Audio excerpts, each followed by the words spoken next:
Toronto studio ਤੋਂ ਬਹੁਤ ਜਲਦੀ ਸਾਡੇ ਨਾਲ ਸੁਸ਼ੀਲ ਦਸਾਂਝ ਚੰਡੀਗੜ੍ਹ ਸਟੂਡੀਓ ਤੋਂ ਵੀ ਜੁੜ ਰਹੇ ਨੇ ਔਰ ਡਾਕਟਰ ਸ਼ਾਰਦਾ ਔਰ ਪ੍ਰੋਫੈਸਰ ਜਗੀਰ ਸਿੰਘ ਕਾਲੋਂ ਸਾਡੇ ਨਾਲ ਬਣੇ ਹੋਏ ਨੇ। ਕਾਲੋਂ ਸਾਹਿਬ ਤੁਹਾਡੇ ਨਾਲ ਵੀ ਗੱਲ ਕੋਈ ਕਰਦੇ ਆ, ਓਪਨ ਅਸੀਂ ਸਾਰੇ ਖੁੱਲੇ ਆ ਸਾਰਿਆਂ ਦੇ ਨੰਬਰ, ਤੁਸੀਂ ਕੋਈ ਵੀ ਇੱਕ ਦੂਜੇ ਨਾਲ ਆਪਾਂ ਕੁਐਸਚਨ ਆਨਸਰ ਕਰ ਸਕਦੇ ਆ। ਸੋ ਡਾਕਟਰ ਸਾਹਿਬ ਢੀਂਡਸਾ ਸਾਹਿਬ ਜਾ ਚੁੱਕੇ ਨੇ ਤੇ ਸੁਸ਼ੀਲ ਦਸਾਂਝ ਜੇ ਜੁਆਇਨ ਕਰਨ ਵਾਲੇ ਆ ਤੇ ਆਪਾਂ ਤਿੰਨੇ ਮਿਲ ਕੇ ਉਹਨਾਂ ਚਿਰ ਗੱਲਬਾਤ ਆਪਣੀ ਨੂੰ ਜਾਰੀ ਰੱਖਦੇ ਆ। ਤੁਸੀਂ ਕੋਈ ਕੁਐਸਚਨ ਕਹਿ ਰਹੇ ਸੀ ਕਿ ਆਪਾਂ ਮਿਲ ਜੁਲ ਕੇ ਕਰਦੇ ਆ, ਉੱਤੇ ਗੱਲ ਕਰ ਸਕਦੇ ਜੀ। क्वेश्चन करना चाहना मैं थोड़ी पार्टिसिपेशन भी चाहना जी जी तुसी भावें 10 मिलियन इतने इमीग्रेंट्स ले आओ, आई हैव नो प्रॉब्लम क्योंकि बहुत लैंड है इतने, लेकिन ਜਿਹੜੇ ਲੋਕਾਂ ਨੇ ਇੱਥੇ ਆਣਾ ਹੁਣ ਇਹ ਹੈਗਾ ਕੈਨੇਡਾ ਜਿੱਥੇ ਕਿ 6 ਮਹੀਨੇ ਬਹੁਤ ਠੰਡ ਪੈਂਦੀ ਹੈ, ਬਰਫਾਂ ਪੈਂਦੀਆਂ, ਉਹਨਾਂ ਦਾ ਰਹਿਣ ਸਹਿਣ ਦਾ ਅਰੇਂਜਮੈਂਟ ਪਹਿਲਾਂ ਹੋਣਾ ਚਾਹੀਦਾ, ਉਹਨਾਂ ਦੇ ਮਤਲਬ ਬਕਾਇਦਾ ਫੈਮਲੀਆਂ ਦਾ ਕਿੱਥੇ ਉਹਨਾਂ ਨੇ ਰਹਿਣਾ, ਉਹਨਾਂ ਦੀਆਂ ਨੌਕਰੀਆਂ ਕਿੱਦਾਂ ਹੋਣੀਆਂ ਨੇ। ਤੁਸੀਂ 4-4 5-5 ਲੱਖ ਇੱਥੇ ਲੋਕ ਲੈ ਆਉਂਦੇ ਹੋ, ਤੁਹਾਡੇ ਕੋਲ ਆਲਰੇਡੀ ਸ਼ਾਰਟੇਜ ਆਫ ਹਾਊਸਿਸ ਹੈ, ਹਾਊਸ ਕੋਈ ਮਤਲਬ ਕੋਈ ਅਫੋਰਡ ਨਹੀਂ ਕਰ ਸਕਦਾ। ਅੱਛਾ, ਬਾਹਰ ਖੇਤਾਂ ਦੇ ਵਿੱਚ ਸਰਦੀਆਂ ਦੇ ਵਿੱਚ ਓਪਨ ਦੇ ਵਿੱਚ ਤੁਸੀਂ ਨੇਚਰ ਲਈ ਨਹੀਂ ਜਾ ਸਕਦੇ। ਤਾਂ ਮੇਰਾ ਮਤਲਬ ਕਹਿਣ ਦਾ ਕਿ ਜਦ ਤੱਕ ਤੁਸੀਂ ਇੱਕ ਇਨਫਰਾਸਟਰਕਚਰ ਕ੍ਰੀਏਟ ਨਹੀਂ ਕਰੋਗੇ ਤਦ ਤੱਕ ਤੁਸੀਂ ਲੋਕਾਂ ਨੂੰ ਇੱਥੇ ਬੁਲਾਓਗੇ ਉਹਦਾ ਕੋਈ ਫਾਇਦਾ ਨਹੀਂ ਹੈਗਾ। You have to create an infrastructure, then accordingly you invite people, you call people। ਕਾਲੋਂ ਸਾਹਿਬ ਇਹ ਬੜਾ ਇੰਪੋਰਟੈਂਟ ਹੈਗਾ ਮੇਰੇ ਹਿਸਾਬ ਦੇ ਨਾਲ, I don't know ਤੁਹਾਡੇ ਹਿਸਾਬ ਨਾਲ ਸ਼ਾਇਦ ਜੀ। ਦਸਾਂਝ ਸਾਹਿਬ, ਡਾਕਟਰ ਸਾਹਿਬ ਦਸਾਂਝ ਸਾਹਿਬ ਵੀ ਜੁਆਇਨ ਕਰ ਗਏ, ਉਹਨਾਂ ਦਾ ਵੀ ਸਵਾਗਤ ਕਰ ਲਈਏ ਜੀ, ਉਹਨਾਂ ਨੂੰ ਵੀ ਨਾਲ ਜੋੜਦੇ ਆ। ਦਸਾਂਝ ਸਾਹਿਬ ਤੁਹਾਡਾ ਵੀ ਸਵਾਗਤ ਕਰਦੇ ਆ ਜੀ ਪ੍ਰੋਗਰਾਮ ਦੇ ਵਿੱਚ। ਡਾਕਟਰ ਸ਼ਾਰਦਾ, ਪ੍ਰੋਫੈਸਰ ਕਾਲੋਂ ਤੇ ਮੈਂ ਤੁਹਾਡੇ ਨਾਲ ਗੱਲਬਾਤ ਕਰ ਰਹੇ ਹਾਂ, ਤੁਹਾਨੂੰ ਜੀ ਆਇਆਂ ਕਹਿੰਦੇ ਆ ਜੀ। बहुत मेहरबानी जी, बहुत शुक्रिया जी डॉक्टर शारदा जी ते जगीर कालों ते हरजीत सिंह जी, तुहानू सारिਆਂ ਦਾ बहुत बहुत शुक्रिया, मेहरबानी। बहुत दिनों बाद आप होए हैं, बहुत मेहरबानी। हाँ जी हरजीत गिल दसांझ साहब प्रोग्राम ਤੁਸੀਂ देख रहे ਸੀ ਜਿਹੜੀ ਗੱਲਬਾਤ ਸੁਸ਼ੀਲ ਜੀ ਬੜੇ ਹੈਂਡਸਮ ਲੱਗ ਰਹੇ ਨੇ, ਹੈਗੇ ਹੈਂਡਸਮ ਹੈ ਡਾਕਟਰ ਸਾਹਿਬ ਇਦਾਂ। ਡਾਕਟਰ ਸਾਹਿਬ ਪਤਾ ਕੀ ਆ, ਇਹ ਤੁਹਾਡਾ ਜ਼ਿਆਦਾ ਆਸ਼ੀਰਵਾਦ ਆ ਨਾ, ਤੇ ਜੇ ਤੁਸੀਂ ਹੈਂਡਸਮ ਹੋ ਤੇ ਅਸੀਂ ਤਾਂ ਤੁਹਾਡੇ ਬੱਚਿਆਂ ਨੇ ਹੈਂਡਸਮ ਹੋਣਾ ਹੀ ਆ ਨਾ। ਕੀ ਬਾਤ ਹੈ। ਪਹਿਲਾਂ ਗੱਲ ਹੈ ਕਿ ਆਪਾਂ ਸਾਰੇ ਬਰਾਬਰ ਆ, ਆਪਾਂ ਸਾਰੇ ਦੋਸਤ ਮਿੱਤਰ, ਕੋਈ ਕਿਸੇ ਦਾ ਬੱਚਾ ਨਹੀਂ, ਕੋਈ ਕਿਸੇ ਦਾ ਬਾਪ ਨਹੀਂ। ਹਾਂਜੀ, ਜਿਹੜੀ ਲਿਆਕਤ ਹੈ ਉਹ ਵੱਡੀ ਹੁੰਦੀ ਹੈ। ਔਰ ਮੈਂ ਸਮਝਦਾ ਕਿ ਪ੍ਰੋਫੈਸਰ ਕਾਲੋਂ ਸਾਹਿਬ ਸਾਡੇ ਬੜੇ ਸੀਨੀਅਰ ਨੇ, ਬੜੇ ਲਾਇਕ ਨੇ, ਪ੍ਰੋਫੈਸਰ ਰਹੇ ਨੇ, ਔਰ ਤੁਸੀਂ ਬੜੇ ਵੱਡੇ ਸੀਨੀਅਰ ਜਰਨਲਿਸਟ ਹੋ। ਸੋ ਅਸੀਂ ਤੁਹਾਨੂੰ ਜ਼ਿਆਦਾ ਨਿਮਰਤਾ ਦੇ ਨਾਲ ਆਪਣਾ ਸਿਰ ਝੁਕਾਉਂਦੇ ਆ। ਜੀ ਜੀ ਡਾਕਟਰ ਸਾਹਿਬ, ਨਿਮਰਤਾ ਦੇ ਨਾਂ ਤੇ ਤੁਹਾਨੂੰ ਬਜ਼ੁਰਗ ਬਣਾਈ ਜਾਂਦੇ ਆ। ਨਿਮਰਤਾ ਇਹ ਕਹਤਾ ਨਾ, ਇਹ ਕਹਤਾ ਕਿ ਨਿਮਰਤਾ ਦੇ ਨਾਲ ਅਸੀਂ ਸਾਰੇ ਫਰੈਂਡ ਹਾਂ, ਔਰ ਕੋਈ ਵੱਡਾ ਨਹੀਂ ਕੋਈ ਛੋਟਾ ਨਹੀਂ ਹੈਗਾ, ਕਿਉਂਕਿ ਇਹ ਇੱਕ ਐਸੀ ਫੀਲਡ ਹੈ, ਇਸ ਫੀਲਡ ਦੇ ਵਿੱਚ ਕਾਲੋਂ ਸਾਹਿਬ ਨੂੰ ਵੀ ਜੋੜੀਏ ਥੋੜਾ। ਕਾਲੋਂ ਸਾਹਿਬ ਕਾਫੀ ਦੇਰ ਤੋਂ ਚੁੱਪ ਨੇ। ਕਾਲੋਂ ਸਾਹਿਬ ਜਿਹੜੀ ਗੱਲਬਾਤ ਚੱਲ ਰਹੀ ਹੈ ਉਹ 'ਚ ਤੁਸੀਂ ਵੀ ਆਪਣਾ ਹਿੱਸਾ ਪਾਓ ਕਿ ਜਿਹੜੀ ਇੱਕ ਚੀਜ਼ ਤੇ ਚਲੋ ਜਿਹੜੀ ਡਾਕਟਰ ਸਾਹਿਬ ਨੇ ਕਹੀ, ਮੈਂ ਵੀ ਥੋੜੀ ਜਿਹੀ ਜੋੜਦਾ, ਡਾਕਟਰ ਸਾਹਿਬ ਵੀ ਉਹਦਾ ਜਵਾਬ ਦੇ ਦੇਣਗੇ। ਵਾਕਈ ਕੈਨੇਡਾ ਨੂੰ ਇਮੀਗ੍ਰੇਸ਼ਨ ਦੀ ਬਹੁਤ ਸਖਤ ਲੋੜ ਹੈ, ਬਹੁਤ ਸਾਰੇ ਲੋਕ ਇੱਥੇ ਆਉਣੇ ਚਾਹੀਦੇ ਆ। ਜਿੱਦਾਂ ਹੁਣੇ ਢੀਂਡਸਾ ਸਾਹਿਬ ਵੀ ਕਹਿ ਕੇ ਗਏ ਕਿ ਮਰੋਨੀ ਰਾਣਾ ਨੇ ਕਿਹਾ ਕਿ ਬਾਰਡਰ ਖੋਲ ਦੇਣੇ ਚਾਹੀਦੇ ਆ, ਲੋਕਾਂ ਨੂੰ ਆਉਣ ਦੇਣਾ ਚਾਹੀਦਾ ਹੈ। ਪਰ ਇੱਕ ਕਿਤੇ ਨਾ ਕਿਤੇ ਆ ਕੇ ਇੱਕ ਗੱਲ ਜਿਹੜੀ ਆ ਉਹ ਇਹ ਆ ਕਿ ਇੱਕ ਮੁੱਦਾ ਆਉਂਦਾ ਕਦੀ ਕਦੀ ਰਿਫਿਊਜੀਆਂ ਦਾ, ਉਹ ਪਹਿਲਾਂ ਵੀ ਉੱਠਿਆ ਸੀਗਾ, ਹੁਣ ਵੀ ਉੱਠਿਆ। ਪਿਛਲੇ ਦਿਨੀ ਕੁਝ ਐਕਸਪਰਟ ਆਏ, ਉਹਨਾਂ ਨੇ ਇੱਥੇ ਗੱਲਬਾਤ ਕੀਤੀ ਇਹਨਾਂ ਹੀ ਸ਼ੋਅ ਦੇ ਵਿੱਚ ਕਿ ਜਿਹੜੀ ਕੁਆਲਿਟੀ ਆ ਉਹ ਬਰਕਰਾਰ ਰਹਿਣੀ ਚਾਹੀਦੀ ਆ। ਹਾਲਾਂਕਿ ਇਹ ਗਵਰਨਮੈਂਟਾਂ ਸ਼ਾਇਦ ਡੈਮੋਗ੍ਰਾਫਿਕ ਫੈਕਟਰ ਦਾ ਵੀ ਧਿਆਨ ਰੱਖਦੀਆਂ ਨੇ ਕਿ ਕੋਈ ਇੱਕ ਕਮਿਊਨਿਟੀ ਇਸ ਤਰ੍ਹਾਂ ਨਾ ਹੋ ਜਾਏ ਕਿ ਉਹ ਪਾਲਿਸੀ ਇੱਦਾਂ ਬਣਾਉਂਦੀਆਂ ਨੇ ਕਿ ਕਦੀ ਯੂਰਪ ਤੋਂ ਜ਼ਿਆਦਾ ਆ ਜਾਣ ਲੋਕ, ਕਦੀ ਏਸ਼ੀਆ ਤੋਂ ਆ ਜਾਣ, ਕਦੀ ਚਾਈਨੀ ਆ ਜਾਣ, ਕਦੀ ਪੰਜਾਬੀ ਆ ਜਾਣ, ਤੇ ਡੈਮੋਗ੍ਰਾਫਿਕ ਫੈਕਟਰ ਜਿਹੜਾ ਉਹ ਡਿਸਟਰਬ ਨਾ ਹੋਵੇ। ਪਰ ਨਾਲ ਦੀ ਨਾਲ ਮੈਂ ਇਹ ਨਹੀਂ ਕਹਿੰਦਾ ਕਿ ਇਕੱਲੇ ਰਿਫਿਊਜੀ ਆ ਕੇ ਹੀ ਕੁਆਲਿਟੀ ਜਿਹੜੀ ਆ ਉਹ ਖਰਾਬ ਹੁੰਦੀ ਹੈ। ਅਸੀਂ ਲੋਕ ਵੀ ਆਏ ਆ, ਸਾਡੇ 'ਚ ਵੀ ਕਈ ਘਾਟਾਂ ਹੋਣਗੀਆਂ, ਸਾਡੇ 'ਚ ਵੀ ਇਸ ਤਰ੍ਹਾਂ ਦੀਆਂ ਕਮੀਆਂ ਪੇਸ਼ੀਆਂ ਨੇ, ਅਸੀਂ ਆਪਣਾ ਕਲਚਰ ਨਾਲ ਲੈ ਕੇ ਆਉਂਦੇ ਆ। ਮੈਨੂੰ ਯਾਦ ਹੈ ਪੰਜਾਬ 'ਚ ਜਦੋਂ ਬਿਹਾਰ ਤੋਂ ਲੋਕ ਬਹੁਤ ਜ਼ਿਆਦਾ ਗਿਣਤੀ 'ਚ ਆਉਣੇ ਸ਼ੁਰੂ ਹੋਏ, ਪੰਜਾਬੀ ਪਹਿਲਾਂ ਗੋਲੀ ਚਲਾ ਕੇ ਕਿਸੇ ਨੂੰ ਮਾਰਦੇ ਸੀ ਜਾਂ ਤਲਵਾਰ ਨਾਲ ਵੜਦੇ ਸੀ, ਫਿਰ ਥੋੜਿਆਂ ਨਾਲ ਬੰਦੇ ਮਾਰਨ ਲੱਗ ਪਏ, ਸੁੱਤੇ ਪਏ ਸਿਰ 'ਚ ਇੱਟ ਮਾਰਨ ਲੱਗ ਪਏ। ਯਾਨੀ ਕਿ ਉਹ ਕਲਚਰ ਨਾਲ ਆਉਂਦਾ ਆ, ਜਿੱਦਾਂ ਦਾ ਸਾਡਾ ਕਲਚਰ ਹੈ ਅਸੀਂ ਵੀ ਨਾਲ ਲੈ ਕੇ ਜਾਂਦੇ ਆ। ਫਿਰ ਉਹ ਡੈਮੋਗ੍ਰਾਫਿਕ ਫੈਕਟਰ ਜਿਹੜਾ ਆ ਉਹ ਵੀ ਕਿਤੇ ਨਾ ਕਿਤੇ ਡਿਸਟਰਬ ਹੁੰਦਾ। ਇਸ ਕਰਕੇ ਵੀ ਥੋੜ੍ਹੀਆਂ ਸਰਕਾਰਾਂ ਕੌਨਸ਼ੀਅਸ ਰਹਿੰਦੀਆਂ ਨੇ। ਪਰ ਇਹਦੇ ਬਾਵਜੂਦ ਜਿਹੜੀ ਕੁਆਲਿਟੀ ਆ ਉਹ ਮੇਨਟੇਨ ਰੱਖਣੀ ਬਹੁਤ ਜ਼ਰੂਰੀ ਹੁੰਦੀ ਹੈ ਜੀ।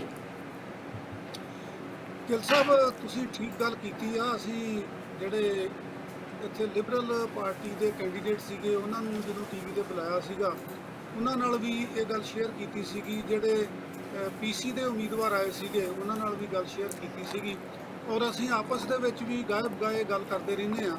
ਦੇਖੋ, ਇਹ ਜਿਹੜੇ ਕਿਸੇ ਵੀ ਦੇਸ਼ ਦੇ ਵਿੱਚ ਲੋਕਾਂ ਤੇ ਜਦੋਂ ਕੋਈ ਉਸ ਦੇਸ਼ ਦੀਆਂ ਸਰਕਾਰਾਂ ਜ਼ਿਆਦਤੀ ਕਰਦੀਆਂ ਨਾ, ਉਹਦੇ ਲਈ ਕਮਿਟਮੈਂਟ ਹੈਗੀ ਆ ਕੈਨੇਡਾ ਦੀ, ਜਿਹੜਾ ਚਾਰਟਰ ਆਫ ਰਾਈਟਸ ਹੈਗਾ, ਹਿਊਮਨ ਰਾਈਟਸ, ਕਿ ਬਈ ਇਹਨਾਂ ਨੇ ਉਹਨਾਂ ਲੋਕਾਂ ਦੀ ਮਦਦ ਕਰਨੀ ਆ। ਪਰ ਗਿੱਲ ਸਾਹਿਬ ਤੁਸੀਂ ਵੀ ਜਾਣਦੇ ਹੋ, ਅਸੀਂ ਸਾਰੇ ਜਾਣਦੇ ਹਾਂ ਕਿ ਬਹੁਤ ਸਾਰੇ ਦੇਸ਼ਾਂ ਦੇ ਵਿੱਚ ਜਦੋਂ ਲੋਕਾਂ ਦੇ ਉੱਤੇ ਜ਼ੁਲਮ ਹੁੰਦਾ, ਤਸ਼ੱਦਦ ਹੁੰਦਾ, ਉਹਨਾਂ ਦੇ ਹਿਊਮਨ ਰਾਈਟਸ ਜਿਹੜੇ ਆ ਉਹ ਕੁਚਲੇ ਜਾਂਦੇ ਆ, ਤਾਂ ਕੈਨੇਡਾ ਵੀ ਤੇ ਦੂਜੇ ਜਿਹੜੇ ਕੰਟਰੀ ਹੈਗੇ ਆ ਉਹ ਵੀ ਉਹਨਾਂ ਦੀ ਮਦਦ ਇਸ ਸੈਂਸ ਕਰਦੇ ਆ ਕਿ ਉਹਨਾਂ ਨੂੰ ਆਪਣੇ ਦੇਸ਼ 'ਚ ਬਣਾਉਂਦੇ ਆ। ਪਰ ਇਹਦੇ ਨਾਂ ਹੇਠ ਗਿੱਲ ਸਾਹਿਬ ਬਹੁਤ ਸਾਰੇ ਲੋਕ ਜਿਹੜੇ ਆ, ਜਿੱਦਾਂ ਮੰਨ ਲਓ ਕਿਸੇ ਦੇਸ਼ ਦੇ ਵਿੱਚ ਉਹ ਉਸ ਸਰਕਾਰ ਦਾ ਵਿਰੋਧ ਕਰਦੇ ਆ ਤੇ ਸਰਕਾਰ ਉਹਨਾਂ ਦੇ ਦਮਨ ਕਰਦੀ ਆ, ਜਾਂ ਕੋਈ ਹੋਰ ਉਹਨਾਂ ਦੀਆਂ ਟੈਂਟਡ ਗੱਲਾਂ ਹੁੰਦੀਆਂ ਹੈਗੀਆਂ। ਇਹ ਅਨਫੋਰਚੂਨੇਟ ਗੱਲ ਇਹ ਆ ਭਈ ਜਦੋਂ ਉਹ ਕੈਨੇਡਾ ਦੇ ਵਿੱਚ ਆ ਜਾਂਦੇ ਆ, ਕੈਨੇਡਾ ਉਹਨਾਂ ਨੂੰ ਸ਼ਰਮ ਦਿੰਦਾ, ਉਹਨਾਂ ਨੂੰ ਉੱਥੋਂ ਦੀ ਜਿਹੜੀ ਸੱਤਾ ਆ, ਉੱਥੋਂ ਦੀ ਜਿਹੜੀ ਸਰਕਾਰ ਆ, ਉਹਦੇ ਜ਼ੁਲਮ ਤੋਂ ਬਚਾਉਂਦਾ ਆ। ਔਰ ਕੈਨੇਡਾ ਦੇ ਵਿੱਚ ਆ ਕੇ ਵੀ ਉਹ ਇਸ ਕਿਸਮ ਦੀਆਂ ਜਿਹੜੀਆਂ ਕਾਰਕਰਦਗੀਆਂ ਉਹ ਕਰਦੇ ਰਹਿੰਦੇ ਆ। ਉਹ ਕੈਨੇਡਾ ਗੌਰਮੈਂਟ ਨੂੰ ਵੀ ਇੱਦਾਂ ਹੀ ਸਮਝਦੇ ਆ ਵੀ ਉਹ ਜਿਹੜੇ ਜ਼ੁਲਮ ਕਰਨ ਵਾਲੀ ਗੌਰਮੈਂਟ ਸੀਗੀ, ਜਦ ਉਹ ਇਹੋ ਹੀ ਗੌਰਮੈਂਟ ਆ। ਔਰ ਉਸ ਕਿਸਮ ਦੀਆਂ ਜਿਹੜੀਆਂ ਕਾਰਕਰਦਗੀਆਂ ਆ ਉਹ ਇੱਥੇ ਵੀ ਉਹ ਜਾਰੀ ਰੱਖਦੇ ਆ, ਔਰ ਇਹਦੇ ਨਤੀਜੇ ਜਿਹੜੇ ਆ ਉਹ ਕੈਨੇਡਾ ਨੂੰ ਕਾਫੀ ਵਾਰੀ ਭੁਗਤਣੇ ਵੀ ਪੈਂਦੇ ਆ। ਔਰ ਮੈਂ ਨਿੱਜੀ ਤੌਰ ਤੇ ਮਹਿਸੂਸ ਕਰਦਾ ਆ ਕਿ ਜਿਸ ਦੇਸ਼ ਦੇ ਵਿੱਚ ਮਨੁੱਖੀ ਅਧਿਕਾਰ ਕੁਚਲੇ ਜਾ ਰਹੇ ਆ, ਲੋਕਾਂ ਤੇ ਜ਼ੁਲਮ ਹੋ ਰਹੇ ਆ, ਉਹਨਾਂ ਨੂੰ ਜ਼ਰੂਰ ਸ਼ਰਨ ਦੇਣੀ ਚਾਹੀਦੀ ਆ, ਜ਼ਰੂਰ ਉਹਨਾਂ ਨੂੰ ਇੱਥੇ ਵਸਾਉਣਾ ਚਾਹੀਦਾ। ਪਰੰਤੂ ਉਹਨਾਂ ਦਾ ਜਿਹੜਾ ਰੈਕਰਡ ਆ ਕਿ ਉਹਨਾਂ ਦੀ ਬਿਰਤੀ, ਉਹਨਾਂ ਦਾ ਸੁਭਾਅ, ਉਹਨਾਂ ਦੀ ਥਿੰਕਿੰਗ ਕਿਸ ਕਿਸਮ ਦੀ ਆ, ਇਹ ਜਿਹੜਾ ਜਾਣਨਾ ਹੈ ਬਹੁਤ ਜ਼ਰੂਰੀ ਆ। ਇਹਦੀ ਤਹਿਕੀਕਾਤ ਵੀ ਹੋਣੀ ਚਾਹੀਦੀ ਆ ਤਾਂ ਕਿ ਕੋਈ ਮੁਸ਼ਕਲ ਪੈਦਾ ਨਾ ਹੋਵੇ। ਔਰ ਦੇਖੋ, ਜਿਹੜੀ ਤੁਸੀਂ ਸਕਾਰਪੁਰੋ ਵਾਲੀ ਜਿਹੜੀ ਅਫਗਾਨਿਸਤਾਨ ਦੀ ਓਰੀਜਨ ਵਾਲੀ ਮਿਨਿਸਟਰ ਸੀਗੀ, ਪੀਟਰਬਰੋ ਤੋਂ ਸੀਗੇ। ਹਾਂਜੀ, ਪੀਟਰਬਰੋ ਰਾਈਡਿੰਗ ਤੋਂ ਸੀਗੇ ਜੀ ਉਹ। ਪੀਟਰਬਰੋ ਤੋਂ, ਸੌਰੀ ਮੈਂ ਉਹ ਕਹਿਤਾ, ਪੀਟਰਬਰੋ ਤੋਂ। ਉਹਨਾਂ ਨੇ ਦੇਖੋ, ਕਿਉਂਕਿ ਤਾਲਿਬਾਨ ਜਿਹੜੇ ਆ, ਹਾਂਜੀ ਕੱਲ੍ਹ ਸਾਹਿਬ ਇੱਕ ਸੈਕਿੰਡ ਜੀ, ਪੀਟਰਬਰੋ ਤੋਂ ਜਿਹੜਾ ਵੀ ਐਮਪੀ ਬਣਦਾ, ਜਿਹੜੀ ਵੀ ਪਾਰਟੀ ਦਾ, ਪਿਛਲੇ 60 ਸਾਲ ਤੋਂ ਉਹਦੀ ਗਵਰਨਮੈਂਟ ਬਣਦੀ ਹੈ। ਔਰ ਇਸ ਸਾਲ ਪਹਿਲੀ ਵਾਰੀ ਇਹ ਗੱਲ ਹੋਈ ਹੈ ਕਿ ਪੀਟਰਬਰੋ ਤੋਂ ਲਿਬਰਲ ਪਾਰਟੀ ਦਾ ਕੈਂਡੀਡੇਟ ਨਹੀਂ ਜਿੱਤਿਆ, ਕੰਜ਼ਰਵੇਟਿਵ ਦਾ ਜਿੱਤਿਆ, ਔਰ ਲਿਬਰਲ ਜਿਹੜੀ ਹੈ ਉਹ ਗਵਰਨਮੈਂਟ ਬਣਾ ਰਹੀ ਹੈ।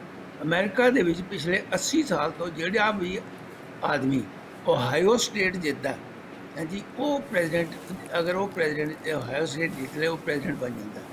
ਐਤਕੀ ਪਹਿਲੀ ਵਾਰੀ ਹੋਇਆ ਕਿ ਬਾਈਡਨ ਓਹਾਇਓ ਸਟੇਟ ਨਹੀਂ ਜਿੱਤਿਆ ਔਰ ਉਹ ਪ੍ਰੈਜ਼ੀਡੈਂਟ ਬਣਿਆ। ਸੋ ਇਹ ਜਿਹੜੇ ਰੂਲਸ ਐਂਡ ਰੈਗੂਲੇਸ਼ਨ ਜਿਹੜੇ ਇਹ ਹੈਗੀਆਂ ਨੇ ਨਾ, ਸੋ ਕਾਲਡ ਮਿਥਸ, ਜਲਦੀ ਟੁੱਟਦੀਆਂ ਰਹਿੰਦੀਆਂ ਡਾਕਟਰ ਸਾਹਿਬ, ਮਿੱਥਾਂ ਟੁੱਟਦੀਆਂ ਰਹਿੰਦੀਆਂ।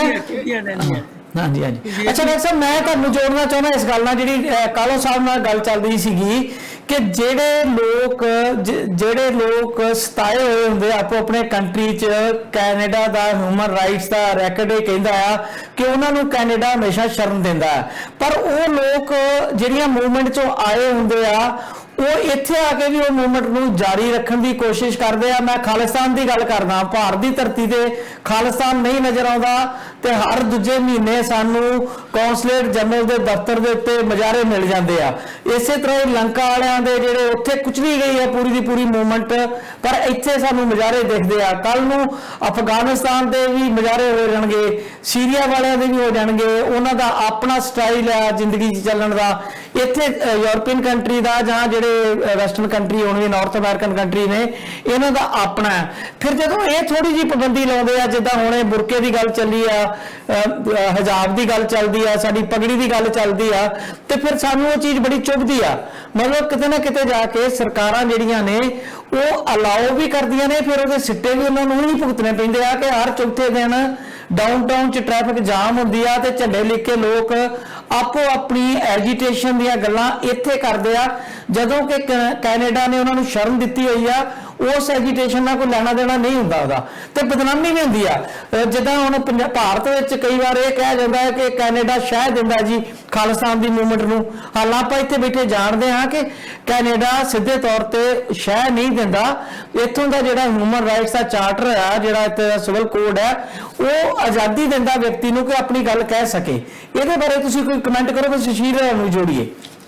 ਹਾਂ ਨਹੀਂ, ਇਹ ਕਿਉਂਕਿ ਸੁਸ਼ੀਲ ਹਰੀ ਬੜੀ ਵਾਰੀ ਇੱਥੇ ਆ ਚੁੱਕੇ ਨੇ, ਮੈਂ ਉਹਨਾਂ ਤੋਂ ਵੀ ਕਮੈਂਟ ਸੁਣ ਲੈਣੇ ਨੇ। ਮੈਂ ਦੋ ਗੱਲਾਂ ਕਰਨ ਤੋਂ ਬਾਅਦ ਫਿਰ ਸੁਸ਼ੀਲ ਦੀ ਆਪਣਾ ਜਿਹੜਾ ਇਹਦੇ 'ਚ ਦੇਣਗੇ। ਮੈਂ ਜਿਹੜੀ ਗੱਲ ਰੇਜ਼ ਕਰ ਲੈਣਾ ਬਾਰ-ਬਾਰ, ਦੇਖੋ ਇਹ ਗਵਰਨਮੈਂਟ ਦੇ ਕਾਨੂੰਨ ਜਿਹੜੇ ਬਣੇ ਹੋਏ ਨੇ, ਜਾਂ ਜਿਹੜਾ ਚਾਰਟਰ ਆਫ ਰਾਈਟਸ ਹੈਗਾ ਕੈਨੇਡਾ ਦਾ, ਉਹਦੇ ਅੰਡਰ ਟਰੂਡੋ ਨੇ ਕਈ ਵਾਰੀ ਇਹ ਗੱਲ ਕਹੀ ਹੈ ਕਿ ਭਾਈ ਅਸੀਂ ਇੱਥੇ ਕੋਈ ਵੀ ਬੰਦਾ ਡੈਮੋਨਸਟ੍ਰੇਸ਼ਨ ਕਰ ਸਕਦਾ ਹੈ ਔਰ ਆਪਣੇ ਵਿਊਜ਼ ਐਕਸਪ੍ਰੈਸ ਕਰ ਸਕਦਾ ਹੈ। ਲੇਕਿਨ ਇੱਥੇ ਜਿਹੜੀਆਂ ਗਤੀਵਿਧੀਆਂ ਹੁੰਦੀਆਂ ਨੇ, ਜਿਹੜੀਆਂ ਕਿ ਟੈਰਰਿਸਟ ਦੀਆਂ ਗਤੀਵਿਧੀਆਂ ਹੁੰਦੀਆਂ ਨੇ, ਉਹ ਨਹੀਂ ਇੱਥੇ ਅਲਾਉਡ ਹੈਗੀਆਂ। That's number 1। ਨੰਬਰ 2, ਜਿਹੜਾ ਮੈਂ ਕੁਐਸਚਨ ਬਾਰ-ਬਾਰ ਉਠਾਉਣਾ, ਮੈਂ ਸੁਸ਼ੀਲ ਜੀ ਵੀ ਇਹਦਾ ਜਵਾਬ ਜ਼ਰੂਰ ਦੇਣ ਕਿ ਤੁਸੀਂ ਉੱਥੋਂ ਜਿੰਨੇ ਮਰਜ਼ੀ ਇਮੀਗ੍ਰੈਂਟਸ ਬੁਲਾ ਲਓ, ਲੇਕਿਨ ਇੱਥੇ ਇਨਫਰਾਸਟ੍ਰਕਚਰ ਤੇ ਹੈ ਨਹੀਂ, ਉਹਨਾਂ ਦੀ ਰਹਿਣ ਦੀ ਕੋਈ ਜਗ੍ਹਾ ਨਹੀਂ। ਅੱਜ ਸਟੂਡੈਂਟ ਅਫੋਰਡ ਨਹੀਂ ਕਰ ਸਕਦਾ $800 ਇੱਕ ਬੇਸਮੈਂਟ ਦੇ ਵਿੱਚ ਇੱਕ ਰੂਮ ਦਾ ਦੇਣ ਲਈ ਔਰ ਇੱਥੇ ਪੜ੍ਹਾਈ ਕਰਨ ਲਈ। ਉਹਨੂੰ ਫਿਰ ਪੁੱਠੇ ਸਿੱਧੇ ਕੰਮ ਕਰਨੇ ਪੈਂਦੇ ਨੇ, ਲੜਕੀਆਂ ਨੂੰ ਪੁੱਠੇ ਸਿੱਧੇ ਕੰਮ ਕਰਨੇ ਪੈਂਦੇ ਨੇ। ਅੱਜ ਲੜਕੀਆਂ ਜਿਸ ਢੰਗ ਨਾਲ ਇੱਥੇ ਰਹਿੰਦੀਆਂ ਪਈਆਂ ਨੇ, ਮੈਂ ਟੀਵੀ ਦੇ ਉੱਪਰ ਹੁਣ ਕੀ ਕਹਾਂ, ਸਾਰੀ ਦੁਨੀਆ ਜਾਣਦੀ ਹੈ, 4000 ਲੜਕੀਆਂ ਯੂਕੇ ਦੇ ਵਿੱਚ ਸੁਸ਼ੀਲ ਜੀ ਪਕੜੀਆਂ ਗਈਆਂ ਪਿਛਲੇ ਸਾਲ। 4000 ਪ੍ਰੋਸਟੀਟਿਊਸ਼ਨ ਦੇ ਅੰਡਰ, ਉਹਦੇ 'ਚੋਂ 3000 ਪੰਜਾਬੀ ਸੀਗੀਆਂ। ਉਹ ਕਿਉਂਕਿ ਤੁਸੀਂ ਇੱਥੇ ਰਹਿਣ ਲਈ ਮਹਿੰਗਾਈ ਇੰਨੀ ਹੋ ਗਈ ਹੈ ਕਿ ਕਿਸ ਤਰੀਕੇ ਨਾਲ ਰਹੋਗੇ। ਤੁਹਾਡੇ ਕੋਲ ਕੋਈ ਪੈਸੇ ਨਹੀਂ ਹੈਗੇ, ਮਾਂ-ਬਾਪ ਇੱਕ ਪਾਸੇ ਦੀ ਟਿਕਟ ਦੇ ਕੇ ਤੋੜ ਦਿੰਦੇ ਨੇ, ਜਾਓ ਉੱਥੇ ਜਾ ਕੇ ਤੁਸੀਂ ਆਪਣੇ ਆਪ ਨੂੰ ਸੰਭਾਲ ਲਓ। ਸੋ ਇਨਫਰਾਸਟ੍ਰਕਚਰ ਕ੍ਰੀਏਟ ਪਹਿਲਾਂ ਕਰਨਾ ਚਾਹੀਦਾ, ਫਿਰ ਇਮੀਗ੍ਰੇਸ਼ਨ ਜਿਹੜੀ ਹੈ ਉਹ ਦੇਣੀ ਚਾਹੀਦੀ ਹੈ। ਅੱਜ ਲੋਕ ਜਿਹੜੇ ਨੇ ਕੈਂਪਾਂ ਦੇ ਵਿੱਚ ਬੈਠੇ ਹੋਏ ਨੇ, ਤੁਸੀਂ ਕਿੰਨੇ ਕੁ ਲੋਕਾਂ ਨੂੰ ਮਤਲਬ ਇੱਥੇ ਟੈਂਟ ਲਗਾ ਕੇ ਬਿਠਾ ਲਓਗੇ। You have to create infrastructure, then invite people as many as you wish. I think ਮਲੂਡੀ ਨੇ ਬੜੀ ਵਧੀਆ ਗੱਲ ਕੀਤੀ ਹੈ, ਇੱਥੇ 100 ਮਿਲੀਅਨ ਲੋਕ ਆ ਸਕਦੇ ਨੇ, ਪਹਿਲਾਂ ਉਹਨਾਂ ਲਈ ਇਨਫਰਾਸਟ੍ਰਕਚਰ ਤੇ ਕ੍ਰੀਏਟ ਕਰੋ। ਉਹਨਾਂ ਨੇ ਰੋਟੀ ਕਿੱਥੋਂ ਖਾਣੀ ਹੈ, ਉਹਨਾਂ ਨੇ ਰਹਿਣਾ ਕਿੱਥੇ ਹੈ, ਉਹਨਾਂ ਦੇ 4-4 5-5 6-6 ਬੱਚੇ ਨੇ, ਉਹ ਕਿੱਥੇ ਰਹਿਣਗੇ। ਹਾਂਜੀ, ਪਹਿਲਾਂ ਉਹਦਾ ਧਿਆਨ ਕਰੋ, ਫਿਰ ਬੁਲਾਓ। ਨਹੀਂ ਤਾਂ ਉਹ ਫਿਰ ਲੜਕੇ, ਮੈਂ ਤੁਹਾਨੂੰ ਦੱਸ ਦਿੰਦਾ, ਅੱਜ ਮੈਂ ਫੋਟੋਆਂ ਵੀ ਖਿੱਚੀਆਂ ਹੋਈਆਂ ਨੇ, ਅੱਜ ਜਗ੍ਹਾ ਦੇ ਉੱਪਰ, ਸੜਕਾਂ ਦੇ ਉੱਪਰ ਲੇਡੀਜ਼ ਮੰਗਦੀਆਂ ਨਜ਼ਰ ਆ ਰਹੀਆਂ ਨੇ, ਮੰਗ ਰਹੀਆਂ ਨੇ।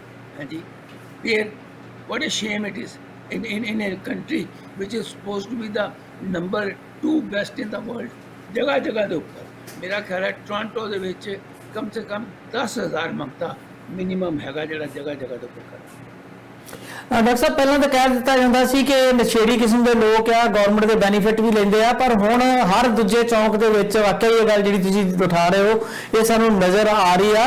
ਪਰ ਜਿੱਥੇ ਇੱਕ ਪਾਸੇ ਆਪਾਂ ਇਸ ਗੱਲ ਦੀ ਤਾਰੀਫ ਕਰ ਰਹੇ ਹਾਂ ਕਿ ਜਿਹੜਾ ਕੈਨੇਡਾ ਦਾ ਹਿਊਮਨ ਰਾਈਟਸ ਦਾ ਰੈਕੋਰਡ ਹੈ ਉਹ ਦੁਨੀਆ 'ਚ ਨੰਬਰ 1 ਹੈ ਤੇ ਇਹਨੂੰ ਕਰਨਾ ਹੀ ਪੈਣਾ ਹੈ, ਪਰ ਦੂਜੇ ਪਾਸੇ ਪਤਾ ਨੰਬਰ 1 ਹੈ ਨਹੀਂ ਕਿੰਨੇ ਕਿਹਾ ਨੰਬਰ 1।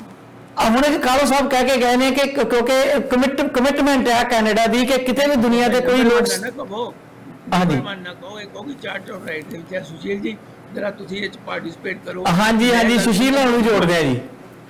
ਇਨਫਰਾਸਟ੍ਰਕਚਰ ਹੋਣਾ ਚਾਹੀਦਾ ਜਾਂ ਨਹੀਂ ਹੋਣਾ ਚਾਹੀਦਾ। ਬਿਲਕੁਲ ਡਾਕਟਰ ਸਾਹਿਬ, ਤੁਸੀਂ ਬਿਲਕੁਲ ਠੀਕ ਕਹਿ ਰਹੇ ਹੋ। ਸੱਚਮੁੱਚ ਇਹ ਹੈ ਵੀ ਜਿੱਥੇ ਤੁਸੀਂ ਸਾਰਾ ਕੁਝ ਠੀਕ ਹੈ, ਮਨੁੱਖੀਅਤ ਜਿਹੜੇ ਸੰਵੇਦਨਾ ਜਾਂ ਮਨੁੱਖੀ ਵਿਚਾਰਾਂ ਦੇ ਨਾਲ ਉੱਤੇ ਬਹੁਤ ਚੰਗੀ ਗੱਲ ਹੈ ਵੀ ਜਦੋਂ ਦੁਨੀਆ 'ਤੇ ਸੰਕਟ ਆਉਂਦਾ ਹੈ ਅਤੇ ਕਿਸੇ ਵੀ ਮੁਲਕ ਦੇ ਵਿੱਚ ਇਸ ਤਰ੍ਹਾਂ ਦੇ ਹਾਲਾਤ ਬਣਦੇ ਨੇ ਜਿਵੇਂ ਸੀਰੀਆ ਜਾਂ ਅਫਗਾਨਿਸਤਾਨ ਵਿੱਚ, ਜਿਹੜੇ ਲੋਕ ਨਹੀਂ ਉੱਥੇ ਰਹਿ ਪਾ ਰਹੇ, ਜਾਣਾ ਚਾਹੁੰਦੇ ਆਪਣੇ ਮੁਲਕ ਨੂੰ ਛੱਡ ਕੇ, ਅਤੇ ਉੱਦਾਂ ਜਾਂ ਨਿਰਧਾਰਤ ਤਾਂ ਹੁੰਦਾ ਹੀ ਹੈ ਵੀ ਕਿਹੜੇ ਮੁਲਕ ਤੋਂ ਕਿੰਨੇ ਲੋਕਾਂ ਨੂੰ ਜਿਹੜਾ ਸ਼ਰਨਾਰਥੀ ਬਣਾਉਣਾ ਹੈ ਜਾਂ ਛੱਡ ਨੂੰ ਦੇਣੀ ਹੈ। ਉਹਦੇ ਵਿੱਚ ਕੈਨੇਡਾ ਜਿਹੜਾ ਆ ਕਾਫੀ ਇਸ ਤੋਂ ਸੰਸਥਾ ਦਾ ਪਾਤਰ ਹੈ ਵੀ ਉਹ ਸਾਰੀਆਂ ਚੀਜ਼ਾਂ ਨੂੰ ਧਿਆਨ 'ਚ ਰੱਖ ਕੇ ਉਹ ਅਲਾਉ ਕਰਦਾ ਹੈ। ਪਰ ਇਹ ਗੱਲ ਠੀਕ ਹੈ ਤੁਹਾਡੀ ਡਾਕਟਰ ਸਾਹਿਬ, ਮੈਂ ਵੀ ਤੁਹਾਡੇ ਨਾਲ ਸਹਿਮਤ ਹਾਂ ਵੀ ਇਨਫਰਾਸਟ੍ਰਕਚਰ ਜਿਹੜਾ ਬਹੁਤ ਇੰਪੋਰਟੈਂਟ ਹੈ, ਹੋਣਾ ਚਾਹੀਦਾ। ਤੇ ਉਸ ਤੋਂ ਬਿਨਾਂ ਤਾਂ ਫਿਰ ਮੁਸ਼ਕਿਲ ਹੈ ਫਿਰ ਲੋਕ ਔਰ ਕੈਂਪਾਂ 'ਚ ਰਹੀ ਜਾਣ ਕਿਉਂਕਿ ਉਸ ਤਰ੍ਹਾਂ ਦੇ ਹਾਲਾਤ ਬਣਦੇ ਰਹਿਣ ਜਿਵੇਂ ਹਰਜੀਤ ਕੇਜਰੀਵਾਲ ਵੀ ਜ਼ਿਕਰ ਕਰ ਰਹੇ ਸੀ ਤੁਸੀਂ ਜਿਹੜੇ ਮਤਲਬ ਸ਼ਰਨਾਰਥੀ ਜਿਹੜੇ ਆ ਜਿੱਦਾਂ ਪੰਜਾਬ ਦੇ ਹਾਲੇ ਤੱਕ ਸਾਹਮਣੇ ਹੋਈ ਉਹਦੇ 'ਚ ਬਹੁਤ ਸਾਰੀ ਤਾਂ ਜਿਹੜੇ ਸ਼ਰਨਾਰਥੀ ਆਏ ਨੇ ਜਾਂ ਸ਼ਰਨਾਰਥੀ ਬਣ ਕੇ ਇੱਥੇ ਰਹੇ ਨੇ ਖਾਲਿਸਤਾਨ ਦੀ ਮੂਵਮੈਂਟ ਦੇ ਨਾਂ ਦੇ ਉੱਤੇ ਉਹ ਸਾਰੇ ਜਾਲੀ ਸੀਗੇ ਬਹੁਤੇ ਸਾਰੇ ਨਹੀਂ ਬਹੁਤੇ ਜਿਹੜੇ ਮਤਲਬ ਮੈਂ ਮਾਫੀ ਚਾਹੁੰਦਾ ਵੀ ਤੁਸੀਂ ਜਿਹੜੀਆਂ ਡਿਜੀਟਲ ਪਾਰਟੀਆਂ ਨੇ ਆਪਣੇ ਲੈਟਰ ਪੈਡ ਤੇ ਲਿਖ ਕੇ ਜਿਹੜੇ ਆ ਜਾਲੀ ਲੈਟਰ ਪੈਡ ਬਣਾ ਕੇ ਭੇਜੇ ਹੋਏ ਆ ਤੇ ਉਹ ਇੱਥੇ ਆ ਕੇ ਰਹੇ ਨੇ ਤੇ ਮੁੜ ਕੇ ਫਿਰ ਇੱਥੇ ਕੁਝ ਚਲਾਉਂਦੇ ਨੇ ਪਰ ਉਹ ਗਿਣਤੀ ਬਹੁਤ ਇਨਸਾਫ ਬਹੁਤ ਘੱਟ ਲੋਕਾਂ ਦੀ ਆ ਬਦਨਾਮ ਆਪਾਂ ਸਾਰੇ ਹੁੰਦੇ ਉਹਨਾਂ ਦੀ ਤਾਦਾਦ ਕੋਈ ਬਹੁਤ ਜ਼ਿਆਦਾ ਨਹੀਂ ਹੈ ਕਿਉਂਕਿ ਐਕਟੀਵਿਟੀਜ਼ ਜਿਹੜੀ ਲਗਾਤਾਰ ਉਹਨਾਂ ਦੀ ਕੰਟੀਨਿਊ ਹੁੰਦੀ ਰਹਿੰਦੀ ਹੈ ਜਿੱਦਾਂ ਤੁਸੀਂ ਵੀ ਜ਼ਿਕਰ ਕੀਤਾ ਕਿ ਪੰਜਾਬ ਦੇ ਵਿੱਚ ਤਾਂ ਕੋਈ ਇੱਦਾਂ ਦੀ ਗੱਲ ਨਹੀਂ ਹੁੰਦੀ ਤੇ ਕੈਨੇਡਾ ਤੇ ਬਾਕੀ ਮੁਲਕਾਂ ਦੇ ਵਿੱਚ ਐਂ ਲੱਗਦਾ ਕਿ ਖੜੀ ਹੋਈ ਹੈ ਉਹ ਗਿਣਤੀ ਜਾਂ ਤਾਦਾਦ ਬਹੁਤ ਘੱਟ ਲੋਕਾਂ ਦੀ ਹੈ ਤੇ ਉਸ ਕਿਸਮ ਦੇ ਲੋਕ ਆ ਜਿਨ੍ਹਾਂ ਨੇ ਸ਼ੁਰੂ ਆਪਣੀਆਂ ਦੁਕਾਨਦਾਰੀਆਂ ਚਲਾ ਰਹੀਆਂ ਉਸ ਨਾਂ ਦੇ ਉੱਤੇ ਇਹ ਹੁਣ ਵਸਤੀਆਂ ਫੇਲ ਹੋਈਆਂ ਗਈਆਂ ਦੁਬਾਰਾ ਹੱਟੀਆਂ ਚਲਾਉਣੀਆਂ ਚਾਹੁੰਦੇ ਆ ਪਰ ਬਦਨਾਮੀ ਸਾਰੇ ਭਾਈਚਾਰੇ ਦੀ ਹੁੰਦੀ ਹੈ ਸੋ ਗਵਰਨਮੈਂਟਸ ਜਿਹੜੀਆਂ ਹੈਗੀਆਂ ਠੀਕ ਆ ਚਾਰਟਰ ਆਫ ਰਾਈਟਸ ਦੀ ਗੱਲ ਕੀਤੀ ਆ ਆਪਣੇ ਡਾਕਟਰ ਸ਼ਾਰਦਾ ਸਾਹਿਬ ਨੇ ਠੀਕ ਹੈ ਪਰ ਕੁਝ ਨਾ ਕੁਝ ਸਰਕਾਰਾਂ ਨੂੰ ਇਹਦੇ ਤੇ ਦੇਖਣਾ ਚਾਹੀਦਾ ਵੀ ਕਿਹੜੇ ਕਿਹੜੇ ਲੋਕ ਕਿਵੇਂ ਕਿਵੇਂ ਆ ਉਹਨਾਂ ਦੀ ਨਿਸ਼ਾਨਦੇਹੀ ਜ਼ਰੂਰੀ ਹੈ ਜਦੋਂ ਤੁਸੀਂ ਓਪਨ ਵੀ ਕਰਦੇ ਹੋ ਉਦੋਂ ਵੀ ਕਿਤੇ ਨਾ ਕਿਤੇ ਨਿਸ਼ਾਨਦੇਹੀ ਜ਼ਰੂਰੀ ਹੈ ਤੇ ਤਾਦਾਦ ਦਾ ਮਿੱਥਣਾ ਵੀ ਮੇਰੇ ਖਿਆਲ ਉਹ ਤਾਂ ਮਿੱਥੀ ਹੋਈ ਹੈ ਉਹ ਵੀ ਜ਼ਰੂਰੀ ਹੈ ਤੇ ਨਾਲ ਦੀ ਨਾਲ ਇਨਫਰਾਸਟ੍ਰਕਚਰ ਵੀ ਜ਼ਰੂਰੀ ਹੈ ਮੈਂ ਡਾਕਟਰ ਸ਼ਾਰਦਾ ਹੋਰਾਂ ਨਾਲ 100% ਇਸ ਗੱਲ ਨਾਲ ਸਹਿਮਤ ਹਾਂ ਜੀ ਡਾਕਟਰ ਸਾਹਿਬ ਆਪਾਂ ਥੋੜਾ ਜਿਹਾ ਸੁਸ਼ੀਲ ਰਾਂਕੋ ਜੀ ਜੁੜੇ ਆ ਤੇ ਭਾਰਤ ਪੰਜਾਬ ਬਾਰੇ ਵੀ ਕੋਈ ਪੁੱਛ ਲਈਏ ਕਿ ਆਪਾਂ ਕੰਟੀਨਿਊ ਕਰਨਾ ਹੈ ਕੈਨੇਡੀਅਨ ਇਲੈਕਸ਼ਨ ਬਾਰੇ ਗੱਲਾਂ ਬਾਤਾਂ ਕਰਨੀਆਂ ਜੋਰ ਭਾਰਤ ਬਾਜ਼ਾਰ ਦੇ ਪੁੱਛ ਲਓ ਮੈਂ ਇਹਨਾਂ ਨੂੰ ਮੈਂ ਸਵਾਲ ਇੱਕ ਪੁੱਛਦਾ ਹਾਂ ਪੁੱਛੋ ਪ੍ਰਾਈਵੇਟ ਜੈਟ ਦੇ ਵਿੱਚ ਚੰਨੀ ਸਾਹਿਬ ਉਹਨਾਂ ਦੇ 2 ਉਪ ਮੁੱਖ ਮੰਤਰੀ ਤੇ ਕਲਾਊਨ ਜਿਹੜਾ ਪ੍ਰੈਜ਼ੀਡੈਂਟ ਹੈਗਾ ਪੰਜਾਬ ਦਾ ਜੀ ਉਹ ਚਾਰੋਂ ਜਿਹਨੇ ਪ੍ਰਾਈਵੇਟ ਪਲੇਨ ਦੇ ਵਿੱਚ 2.5 ਘੰਟੇ ਦੀ ਸਿਰਫ ਡਰਾਈਵ ਹੈਗੀ ਆ ਚੰਡੀਗੜ੍ਹ ਟੂ ਦਿੱਲੀ ਹਾਂਜੀ ਉਹ ਉਹਨਾਂ ਨੂੰ ਕੀ ਕਸ਼ਟ ਸੀਗਾ ਵੀ ਉਹ ਹਵਾਈ ਜਹਾਜ਼ ਦੇ ਵਿੱਚ ਜਾਣ ਗੱਲ ਇੱਕ ਦਿਨ ਪਹਿਲਾਂ ਉਹਨਾਂ ਨੇ ਕੀਤੀ ਮੈਂ ਆਮ ਆਦਮੀ ਜੇ ਉਹ ਆਮ ਆਦਮੀ ਨੇ ਤੇ ਆਮ ਆਦਮੀ ਪ੍ਰਾਈਵੇਟ ਹਵਾਈ ਜਹਾਜ਼ ਦੇ ਵਿੱਚ ਨਹੀਂ ਨਾ ਜਾ ਸਕਦਾ ਅਫੋਰਡ ਨਹੀਂ ਕਰ ਸਕਦਾ ਅੱਛਾ ਫਿਰ ਉਹਨਾਂ ਦਾ ਆਪਣਾ ਹਵਾਈ ਜਹਾਜ਼ ਸੀਗਾ ਪੰਜਾਬ ਗੌਰਮੈਂਟ ਦਾ ਉਹਦੇ 'ਚ ਨਹੀਂ ਗਏ ਪ੍ਰਾਈਵੇਟ ਹਵਾਈ ਜਹਾਜ਼ ਲੈ ਕੇ ਗਏ ਮਤਲਬ ਇਹੋ ਜਿਹੇ ਅਗਰ ਉਹ ਹਰਕਤਾਂ ਉਹਨਾਂ ਨੇ ਪਹਿਲੇ ਦਿਨ ਤੋਂ ਸ਼ੁਰੂ ਕਰ ਦਿੱਤੀਆਂ ਨੇ ਤੇ ਫਿਰ ਪੰਜਾਬ ਦੇ ਵਿੱਚ ਕਾਂਗਰਸ ਦਾ ਜਿਹੜਾ ਭੱਠਾ ਅੱਗੇ ਬੈਠਿਆ ਦਾ ਹਾਂਜੀ ਵੈਸੇ ਸਾਰੀਆਂ ਪਾਰਟੀਆਂ ਦੇ ਭੱਠਾ ਬੈਠਿਆ ਦਾ ਲੇਕਿਨ ਫਿਰ ਆਉਣ ਵਾਲੇ ਟਾਈਮ 'ਚ ਕੀ ਹੋਏਗਾ ਦਰਸਲ ਗੱਲ ਇਹ ਆ ਵੀ ਗੱਲ ਠੀਕ ਹੈ ਕਿ ਜਿਹੜੀ ਖਰਚੀ ਹੈ ਉਹਨੂੰ ਬਚਣਾ ਚਾਹੀਦਾ ਠੀਕ ਹੈ ਕਿ ਜੇ ਉਹਨਾਂ ਨੇ ਇਸੇ ਤਰ੍ਹਾਂ ਜਾਣਾ ਸੀ ਤਾਂ ਜਿਹੜਾ ਸਰਕਾਰੀ ਹੈਲੀਕਾਪਟਰ ਹੈ ਉਹਦੇ ਰਾਹੀਂ ਜਾ ਸਕਦੇ ਸੀ ਪਰ ਤੁਹਾਨੂੰ ਇਹ ਆ ਵੀ ਚੰਨੀ ਸਾਹਿਬ ਦੇ ਉਹਨਾਂ ਦੇ ਨਾਲ ਸਿੱਧੂ ਸੀਗੇ ਤੇ ਜਿੰਦਰ ਰੰਧਾਵਾ ਵੀ ਸੀ ਮੈਨੂੰ ਲੱਗਦਾ ਕਿ ਇਹ ਬਹੁਤ ਵੱਡਾ ਇਸ਼ੂ ਹੋਣ ਦੀ ਜ਼ਰੂਰਤ ਨਹੀਂ ਹੈ ਹਾਲੇ ਇੱਕ ਅੱਧਾ ਨਹੀਂ ਹੋਇਆ ਉਹਨਾਂ ਨੂੰ ਪੰਜਾਬ ਦੇ ਮੁੱਖ ਬਣਿਆ ਤੇ ਜਿਹੜੀਆਂ ਗੱਲਾਂ ਉਹਨਾਂ ਨੇ ਕੀਤੀਆਂ ਨੇ ਆਪਣੀ ਪਹਿਲੀ ਪ੍ਰੈਸ ਦੇ ਵਿੱਚ ਹੁਣ ਅੱਜ ਆ ਕੇ ਉਹ ਕੈਬਨਿਟ ਦਾ ਵਿਸਥਾਰ ਕਰਨਗੇ ਤੇ ਉਸ ਤੋਂ ਬਾਅਦ ਜਿਹੜੇ ਏਜੰਡਾ ਆ ਪੰਜਾਬ ਦਾ ਜਿਹਨੂੰ ਲਾਗੂ ਕਰਨ ਦੀਆਂ ਉਹ ਗੱਲਾਂ ਕਰਦੇ ਨੇ ਉਹ ਦੇਖਣਾ ਚਾਹੀਦਾ ਹੈ ਕਿ ਉਹ 3 ਮਹੀਨੇ 'ਚ ਕਿੰਨਾ ਕੁ ਏਜੰਡਾ ਆਪਣਾ ਲਾਗੂ ਕਰ ਪਾਉਂਦੇ ਨੇ ਜਾਂ ਨਹੀਂ ਕਰ ਪਾਉਂਦੇ ਜਾਂ ਸਿਰਫ ਕੰਪਿਊਟਰ ਪ੍ਰੋਜੈਕਟ ਗੇਮ ਖੇਡਦੇ ਨੇ ਉਹਦੇ ਵੱਲ ਥੋੜ੍ਹੀ ਮੈਨੂੰ ਲੱਗਦਾ ਜ਼ਿਆਦਾ ਧਿਆਨ ਦੇਣਾ ਕੋਈ ਘਟਨਾ ਜਿਹੜੀ ਏਦਾਂ ਦੀ ਵਾਪਰ ਜਾਂਦੀ ਉਹਦੇ ਕਰਕੇ ਬਿਲਕੁਲ ਲੀਕ ਮਾਰਨ ਦੀ ਮੈਨੂੰ ਲੱਗਦਾ ਜ਼ਰੂਰਤ ਨਹੀਂ ਹੈ ਮਤਲਬ ਜੇ ਚਰਨਜੀਤ ਸਿੰਘ ਚੰਨੀ ਨੂੰ ਪੇਸ਼ ਏਦਾਂ ਕੀਤਾ ਗਿਆ ਕਿ ਦਲਿਤ ਮੁੱਖ ਮੰਤਰੀ ਹੈ ਜੀ ਦਲਿਤ ਸਿੱਖ ਚਿਹਰਾ ਆ ਗਿਆ ਜੀ ਬਹੁਤ ਭਲਾ ਹੋ ਜਾਏਗਾ ਦਲਿਤ ਭਾਈਚਾਰੇ ਦਾ ਜਾਂ ਆਮ ਬੰਦੇ ਦਾ ਇਹਨੂੰ ਥੋੜਾ ਵੇਟ ਕਰਨ ਦੀ ਜ਼ਰੂਰਤ ਹੈ ਪਰ ਉਹਦੇ ਤੇ ਜੇ ਕੋਈ ਪ੍ਰਾਈਵੇਟ ਜਹਾਜ਼ 'ਚ ਇੱਕ ਵਾਰੀ ਚੱਲ ਵੀ ਗਏ ਤੇ ਉਹ ਸਾਰਾ ਕੁਝ ਉਧਰ ਨੂੰ ਬਹਿਸ ਦਾ ਜਿਹੜਾ ਸਾਰਾ ਕੁਝ ਕਹਿ ਲਓ ਵੀ ਉਧਰ ਨੂੰ ਸਾਰਾ ਕੁਝ ਕਰ ਲਈਏ ਆਪਾਂ ਉਸ ਪਾਸੇ ਵੱਲ ਨੂੰ ਲੈ ਜਾਈਏ ਤਾਂ ਸ਼ਾਇਦ ਧਿਆਨ ਜਿਹੜਾ ਹੋਰ ਪਾਸੇ ਚਲਾ ਜਾਏਗਾ ਇਹ ਕੋਈ ਐਡਾ ਵੱਡਾ ਮਸਲਾ ਨਹੀਂ ਹੈ ਵੀ ਕੋਈ ਨਾ ਹੀ ਪੋਲੀਟੀਕਲ ਮਸਲਾ ਆ ਪੋਲਿਟਿਕਸ ਦੇ ਵਿੱਚ ਤੇ ਪੰਜਾਬ ਦੀ ਜਿਹੜੀ ਹਾਲਤ ਹੈ ਉਹਦੀ ਬਿਹਤਰੀ ਵਾਸਤੇ ਚਰਨਜੀਤ ਚੰਨੀ ਕੀ ਕਰ ਪਾਉਂਦੇ ਆ 3 ਮਹੀਨਿਆਂ ਦੇ ਵਿੱਚ ਇਹ ਤੇ ਮੇਰੀ ਵੱਖਰੀ ਰਾਏ ਵੀ ਹੈ ਪਰ ਇੱਕ ਸਮਾਂ ਜਿਹੜਾ ਉਹਨਾਂ ਨੂੰ ਜ਼ਰੂਰ ਦੇ ਦੇਣਾ ਚਾਹੀਦਾ ਕੋਈ ਗੱਲ ਨਹੀਂ, ਇੱਕ ਵਾਰੀ ਉਹ ਚੱਲ ਵੀ ਗਏ, ਪਹਿਲਾਂ ਵੀ ਲੋਕ ਜਾਂਦੇ ਹੀ ਹੈ, ਉਹਨਾਂ ਦੀ ਇੰਨੀ ਚਰਚਾ ਨਹੀਂ ਹੁੰਦੀ।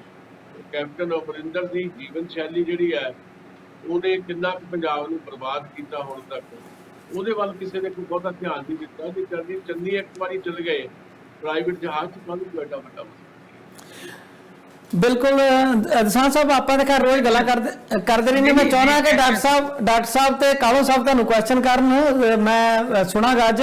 ਮੈਂ ਇੱਕ ਕੁਐਸਚਨ ਕਰਨਾ ਤੁਹਾਡੇ ਸਾਰਿਆਂ ਨੂੰ ਹੀ ਕੁਐਸਚਨ। ਜੀ ਜੀ ਹਾਂ, action speak about the person, number 1। Number 2, ਜੇ ਹੁਣ ਤੁਸੀਂ ਕਹਿੰਦੇ ਹੋ ਵੀ ਉਹਦੇ ਬਾਰੇ ਨਹੀਂ ਗੱਲ ਕਰਨੀ, ਨਹੀਂ ਕਰਦੇ, ਲੇਕਿਨ ਮੈਂ ਪੁੱਛਣਾ ਚਾਹੁੰਦਾ ਕਿ ਜਿਹੜੇ ਮਤਲਬ do you think that he is a puppet in the hands of clown Sidhu?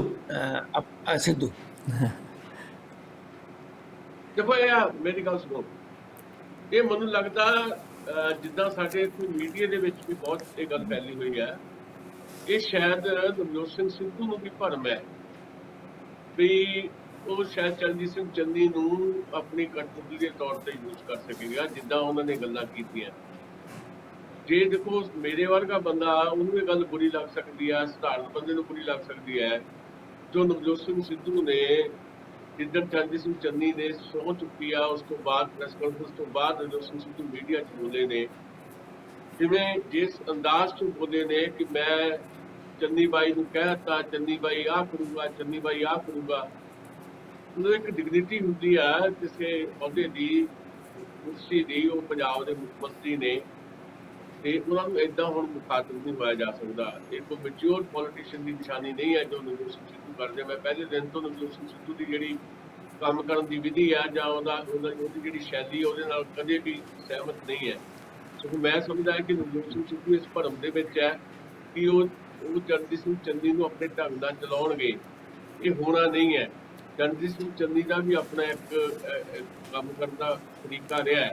Charanjit Singh Channi ਜੇ ਕੈਪਟਨ ਅਮਰਿੰਦਰ ਦੇ ਖਿਲਾਫ ਵੀ ਬਗਾਵਤੀ ਰੌਂ ਚ ਆ ਸਕਦੇ ਹੈ, ਤੇ ਜੇ ਉਹਨਾਂ ਨੂੰ ਥੋੜੀ ਜਿਹੀ ਵੀ ਇਸ ਗੱਲ ਦੀ ਕਿਤੇ ਨਾ ਕਿਤੇ ਭਿਣਕ ਜਾਂ ਸਮਝ ਲੱਗ ਜਾਏ ਵੀ ਉਹਦੇ ਕਰੀਅਰ ਵਾਸਤੇ ਸਭ ਤੋਂ ਵੱਡਾ ਖਤਰਾ ਜੇ ਕੋਈ ਹੈ ਪੰਜਾਬ ਦੇ ਵਿੱਚ ਤਾਂ ਨਵਜੋਤ ਸਿੰਘ ਸਿੱਧੂ ਆ, ਤਾਂ ਉਹ ਇੱਕ ਮਿੰਟ ਨਹੀਂ ਲਾਉਣਗੇ ਨਵਜੋਤ ਸਿੰਘ ਸਿੱਧੂ ਤੋਂ ਵੱਖ ਹੋਣ ਲਈ।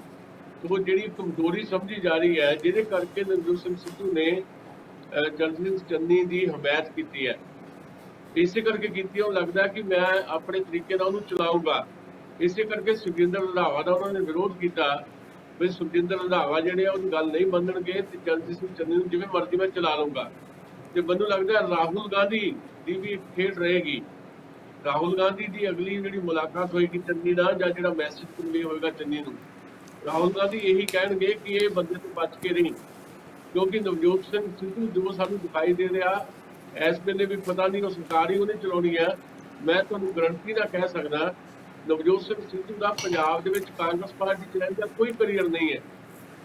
ਅੱਜ ਨਹੀਂ ਤਾਂ ਕੱਲ, ਜਾਂ ਕੱਲੋਂ ਵੀ ਉਹਨੂੰ ਰੋਕ ਲਿਆ ਗਿਆ ਬਾਹਰਲੀ ਕਿਸਮਤ ਪਾਰਟੀ ਜਾਣ ਤੋਂ, ਤਾਂ ਜੋ ਕਾਂਗਰਸ ਦਾ ਨੁਕਸਾਨ ਨਾ ਹੋਵੇ। ਤੇ ਇਲੈਕਸ਼ਨ ਤੋਂ ਬਾਅਦ ਜਾਂ ਤਾਂ ਉਹ ਪੰਜਾਬ ਛੱਡ ਕੇ ਕਾਂਗਰਸ ਦੀ ਜਿਹੜੀ ਕੇਂਦਰੀ ਲੀਡਰਸ਼ਿਪ ਹੈ ਉਹ 'ਚ ਜਾਣਗੇ, ਜਾਂ ਫਿਰ ਕਾਂਗਰਸ ਨੂੰ ਛੱਡ ਜਾਣਗੇ। ਜਿਹੜੇ ਮੁੱਖ ਮੰਤਰੀ ਬਣਨ ਦੇ ਸੁਪਨੇ ਉਹਨਾਂ ਨੇ ਪਾਲੇ ਹੋਏ ਉਹ ਇੱਥੇ ਪੰਜਾਬ 'ਚ ਪੂਰੇ ਨਹੀਂ ਹੋਣੇ। ਉਹਨਾਂ ਦੀ ਜਿਹੜੀ ਜਿਸ ਕਿਸਮ ਦੀ ਸ਼ੈਲੀ ਆ ਉਹਨੂੰ ਕੋਈ ਪ੍ਰਵਾਨ ਕਰਨ ਨੂੰ ਤਿਆਰ ਨਹੀਂ। ਇੱਕ ਵੀ ਬੰਦੇ ਨੇ ਮਤਲਬ 3-4 ਨਾਂ ਵਿਚਾਰੇ ਗਏ ਪੰਜਾਬ ਦੇ ਅਗਲਾ ਮੁੱਖ ਮੰਤਰੀ ਕੌਣ ਹੋਵੇ ਉੱਧਰ ਕਾਂਗਰਸ ਵਿਧਾਇਕ ਦਲ ਦੇ ਵਿੱਚ, ਇੱਕ ਵੀ ਬੰਦੇ ਨੇ ਨਵਜੋਤ ਸਿੰਘ ਸਿੱਧੂ ਦਾ ਨਾਂ ਨਹੀਂ ਲਿਆ। ਨਵਜੋਤ ਸਿੰਘ ਸਿੱਧੂ ਨੇ ਆਪਣਾ ਨਾਂ ਆਪ ਪੇਸ਼ ਕੀਤਾ, ਜਿਹਨੂੰ ਰਿਫਿਊਜ਼ ਕਰ ਦਿੱਤਾ ਹਾਈ ਕਮਾਨ ਨੇ। ਤੋ ਚਰਨਜੀਤ ਸਿੰਘ ਚੰਨੀ ਨੂੰ ਖੁਦ ਨੂੰ ਇਹ ਸਮਝ ਆਇਆ, ਅੱਜ ਨਹੀਂ ਤਾਂ ਕੱਲ ਤੁਸੀਂ ਦੇਖੋਗੇ ਚਰਨਜੀਤ ਸਿੰਘ ਚੰਨੀ ਉਹਨਾਂ ਤੋਂ ਦੂਰੀ ਬਣਾ ਲੈਣ।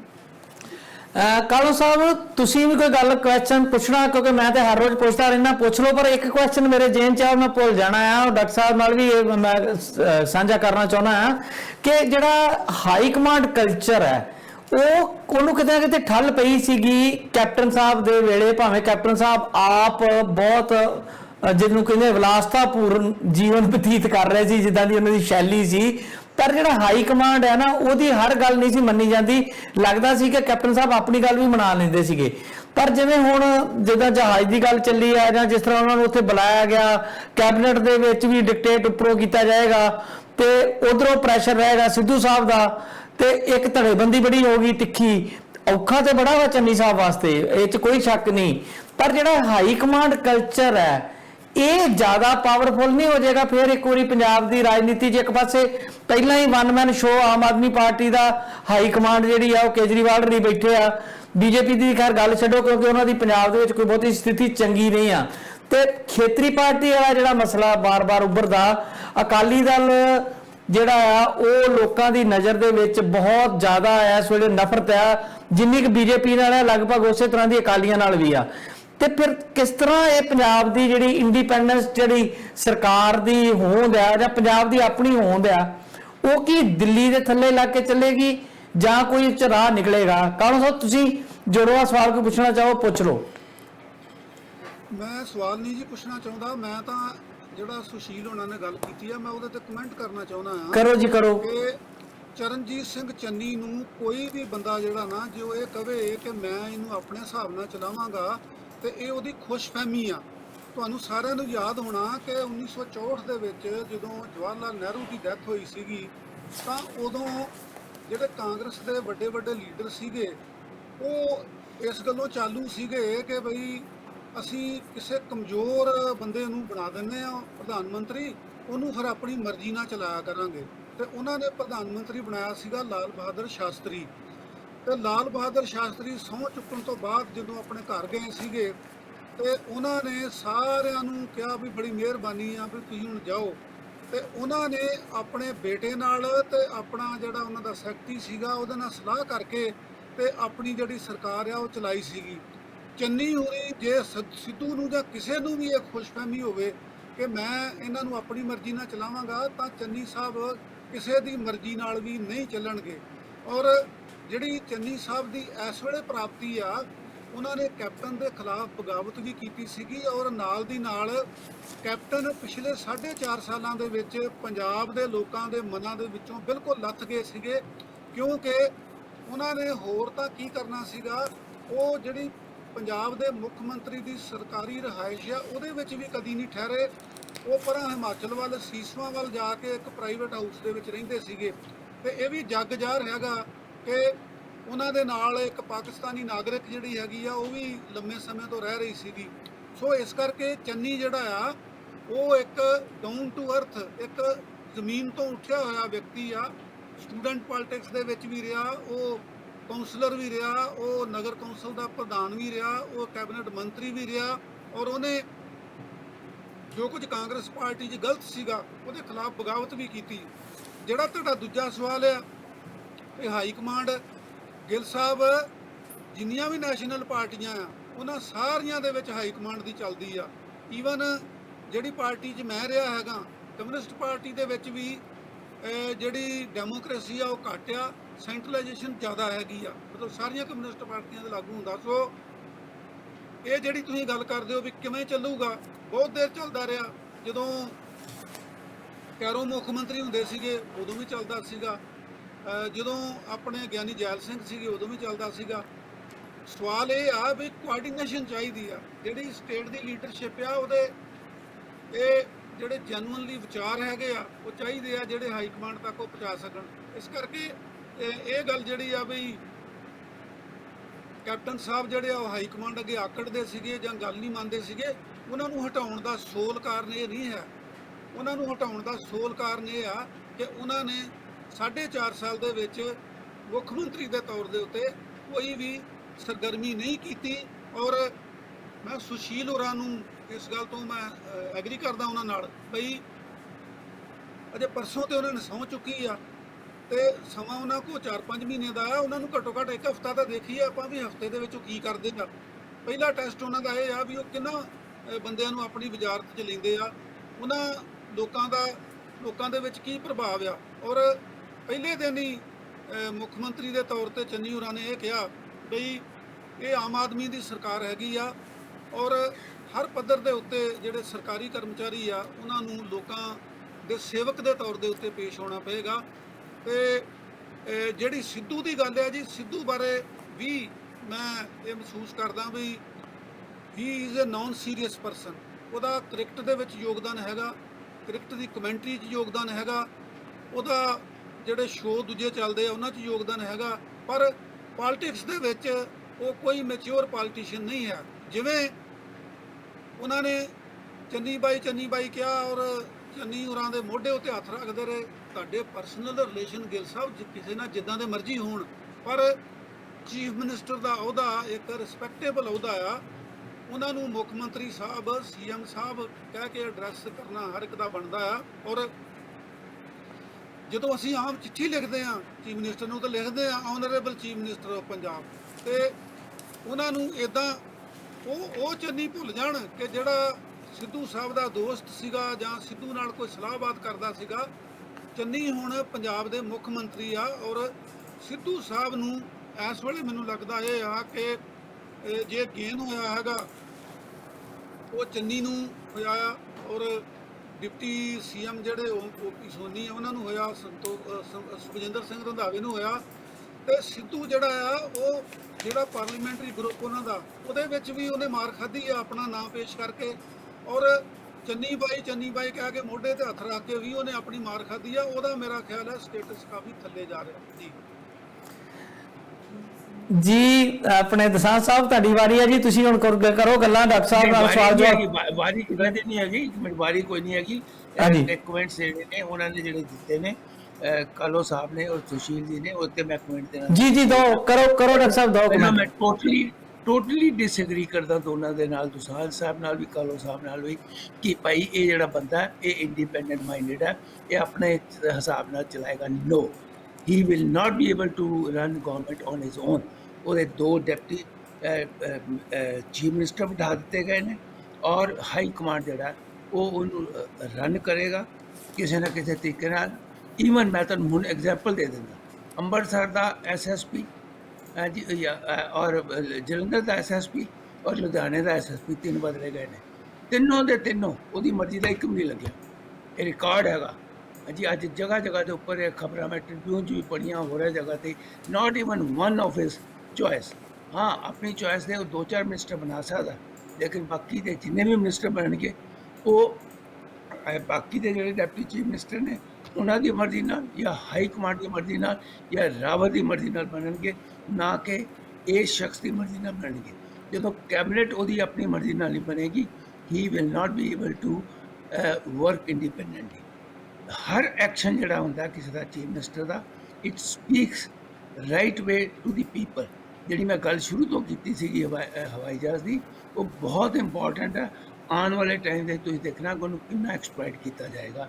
ਹਾਂਜੀ, ਔਰ ਮੋਰ ਓਵਰ ਜਿਹੜਾ ਵੀ ਚੀਫ ਮਿਨਿਸਟਰ ਬਣਦਾ, ਜਿਹੜਾ ਵੀ ਲੀਡਰ ਬਣਦਾ, ਉਹ ਹਮੇਸ਼ਾ ਇਹ ਕਹਿੰਦਾ ਕਿ ਮੈਂ ਆਮ ਆਦਮੀ ਦਾ ਬੰਦਾ, ਆਮ ਆਦਮੀ ਲਈ ਮੈਂ ਕੰਮ ਕਰਾਂਗਾ, ਮੈਂ ਹਰ ਇੱਕ ਲਈ ਕੰਮ ਕਰਾਂਗਾ। ਮੈਂ ਪਿਛਲੇ 70 ਸਾਲ ਤੋਂ ਹਿੰਦੁਸਤਾਨ ਦੀ ਪੋਲਿਟਿਕਸ ਦੇਖ ਰਿਹਾ, ਜਿਹੜਾ ਵੀ ਚੀਫ ਮਿਨਿਸਟਰ ਬਣਦਾ ਉਹ ਇਹੋ ਹੀ ਗੱਲ ਕਰਦਾ ਕਿ ਮੈਂ ਆਮ ਆਦਮੀ ਦੀ ਗੱਲ ਕਰਾਂਗਾ, ਔਰ ਕਰਦਾ ਕੋਈ ਵੀ ਨਹੀਂ ਹੈਗਾ।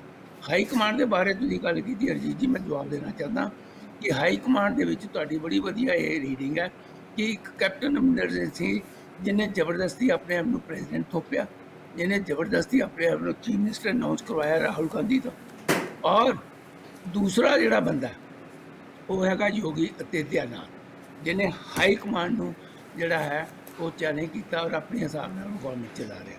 ਇਹ 2 ਹੀ ਬੰਦੇ ਹਿੰਦੁਸਤਾਨ ਦੀ ਹਿਸਟਰੀ 'ਚ ਮੈਨੂੰ ਨਜ਼ਰ ਆਉਂਦੇ ਨੇ ਜਿਨ੍ਹਾਂ ਨੇ ਹਾਈ ਕਮਾਂਡ ਨੂੰ ਜਿਹੜਾ ਹੈ ਫੇਸ ਕੀਤਾ ਔਰ ਆਪਣੇ ਹਿਸਾਬ ਦੇ ਨਾਲ ਚੱਲੇ। ਸੋ ਕੱਲ੍ਹ ਨੂੰ ਜਿਸ ਤਰ੍ਹਾਂ ਕੈਪਟਨ ਹਟਿਆ, ਅਗਰ ਕੈਪਟਨ ਨੇ ਚੰਗੇ ਕੰਮ ਕੀਤੇ ਹੁੰਦੇ, ਕੈਪਟਨ ਨੂੰ ਕੋਈ ਹਟਾ ਨਹੀਂ ਸੀ ਸਕਦਾ, ਲੇਕਿਨ ਕੈਪਟਨ ਦੀ ਆਪਣੀਆਂ ਫੁਲਿਸ਼ ਪਾਲਿਸੀਜ਼ ਦੇ ਮੁਤਾਬਕ, ਆਪਣੇ ਫੁਲਿਸ਼ ਐਟੀਟਿਊਡ ਦੇ ਮੁਤਾਬਕ ਉਹਨੂੰ ਹਟਣਾ ਪਿਆ। ਔਰ ਯੋਗੀ ਆਦਿੱਤਿਆਨਾਥ ਵੀ ਕੱਲ੍ਹ ਨੂੰ ਅਗਰ ਹਟੇਗਾ ਤੇ ਆਪਣੀਆਂ ਫੁਲਿਸ਼ ਪਾਲਿਸੀਜ਼ ਦੇ ਨਾਲ ਹਟੇਗਾ। High command is powerful in every way, in every party. ਉਹ ਦੇਖ ਲਓ ਤੁਸੀਂ, ਆਮ ਆਦਮੀ ਪਾਰਟੀ ਦਾ ਹਾਲ ਦੇਖ ਲਓ। ਮੈਂ ਕਹਿੰਦਾ ਕੇਜਰੀਵਾਲ ਦੇ ਅੱਗੇ ਜਿਹੜਾ ਵੀ ਬੋਲੇਗਾ ਉਹ ਪਾਰਟੀ ਤੋਂ ਬਾਹਰ ਕੱਢ ਦਿੱਤਾ ਜਾਏਗਾ, ਗੱਲ ਖਤਮ, period. There is no infant party. ਸੋ ਮੈਂ ਸਮਝਦਾ ਕਿ ਇਹਦੇ ਹੁਣ ਜਿਹੜੇ ਜਵਾਬ ਨੇ 2 ਕਿ ਕਿਆ ਆਉਣ ਵਾਲੇ ਟਾਈਮ 'ਚ ਹੁਣ ਕੈਬਨਿਟ ਬਣਨੀ ਹੈ ਨਾ, ਕੈਬਨਿਟ ਬਰਿੰਗ ਨੂੰ ਲਿਆ ਜਾਏਗਾ ਹਾਂਜੀ, ਜਾਂ ਹੋਰ 2-4 ਜਿਹੜੇ ਬੰਦਿਆਂ ਦੇ ਨਾਮ ਆ ਰਹੇ ਨੇ, ਜਾਂ 4-5 ਬੰਦਿਆਂ ਦੇ ਹਾਂਜੀ 5-7 ਨਵੇਂ ਚਿਹਰੇ ਆਉਣਗੇ। ਉਹਦੇ 'ਚੋਂ ਇਹ ਸਾਹਮਣੇ ਆ ਜਾਏਗਾ ਕਿ ਕਿਆ ਉਹ ਉਹਦੇ 'ਚ ਕਿੰਨੇ ਕੁ ਆਪਣੇ ਇਹਦੇ ਬੰਦੇ ਨੇ, ਕਿੰਨੇ ਕੁ ਬੰਦੇ ਜਿਹੜੇ ਨੇ ਉਹ ਹਾਈ ਕਮਾਂਡ ਉਹਨੂੰ ਥੋਪੇ ਜਾਂਦੇ। ਬਿਲਕੁਲ ਵੈਸੇ ਮੈਂ ਵੀ ਨਾਲ ਲੱਗਦਾ ਕੁਐਸਚਨ ਕਰ ਹੀ ਲੈਣਾ ਆਪਣੇ ਦਸਾਂਝ ਸਾਹਿਬ ਨੂੰ। ਦਸਾਂਝ ਸਾਹਿਬ ਜਿਹੜੀ ਜੈਟ ਵਾਲੀ ਗੱਲ ਸ਼ੁਰੂਆਤ ਚ ਕੀਤੀ ਸੀ ਡਾਕਟਰ ਸਾਹਿਬ ਨੇ ਜਾਂ ਆਪਾਂ ਕਰ ਰਹੇ ਹਾਂ, ਉਹਦੇ ਚ ਕਿਹਾ ਜਾ ਰਿਹਾ ਹੈ ਕਿ ਹਾਈ ਕਮਾਂਡ ਤੇ ਸਾਰੀ ਬੈਠੀ ਹੈ ਸ਼ਿਮਲੇ, ਪ੍ਰਿयंका ਹੋਰੀ ਵੀ ਸ਼ਿਮਲੇ ਨੇ, ਰਾਹੁਲ ਹੋਰੀ ਵੀ ਸ਼ਿਮਲੇ ਆ, ਤੇ ਉੱਥੇ ਕਿਉਂ ਬੁਲਾਇਆ ਗਿਆ ਉਹਨਾਂ ਨੂੰ ਸਪੈਸ਼ਲੀ? ਜੇ ਉਹਨਾਂ ਨੇ ਇਸ ਤਰ੍ਹਾਂ ਹੀ ਗੱਲਬਾਤ ਕਰਨੀ ਸੀ ਵਰਚੁਅਲੀ, ਤੇ ਫਿਰ ਉਹ ਚੰਡੀਗੜ੍ਹ ਤੋਂ ਹੀ ਕਰ ਲੈਂਦੇ, ਪੰਗਾ ਹੀ ਨਾ ਪੈਂਦਾ ਜਹਾਜ਼ ਵਾਲਾ ਜਾਂ ਕੁਝ ਹੋਰ।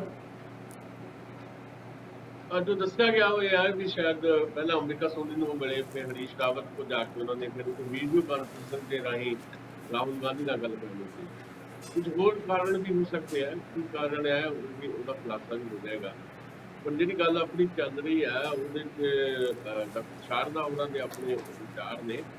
देखो जिथे तक तो हाईकमांड का मसला है, तो सारिया पार्टियां की हाईकमांड है इस तरह बिहेव कर रही है। ये कहा जाता है कि किसी भी पार्टी के जिदा मैं गल कहनी चाहना, कोई भी पार्टी इदा की नहीं है जिहदे इंटरनल जी डेमोक्रेसी है वो होवे।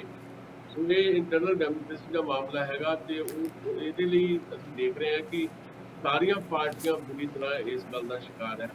ते वो चाहे कांग्रेस होवे, चाहे भारतीय जनता पार्टी होवे, ते जे तुसीं केंद्री पार्टियां की गल करो तो केंद्री पार्टियां भी कोई ना ही उन्होंने दा केंद्री पार्टियां है, पर वो भी हाईकमांड उन्होंने है ना, टब्बरां दी हाईकमांड है ना। कांग्रेस की हाईकमांड भी गांधी परिवार है, तो अजकल परिवार भावें एक नहीं है, पर भारतीय जनता पार्टी की हाईकमांड भी दो ही बंदे, अमित शाह ते नरेंद्र मोदी। इदां ही जी केंद्री पार्टियां लैनियां होण, तुसीं जिहड़े मर्जी सूबे की केंद्री पार्टी लै लो, उन्हें अकाली दल तो लैके समाजवादी पार्टी तक टब्बरां दी पूरी जिहड़ी मनोपली है, उत्थे उत्थे वो हाईकमांड। फर्क कोई नहीं है, इंटरनल डेमोक्रेसी कुछ भी नहीं है, जो वो टब्बर चाहुंदे आ वो इत्थे करते हैं।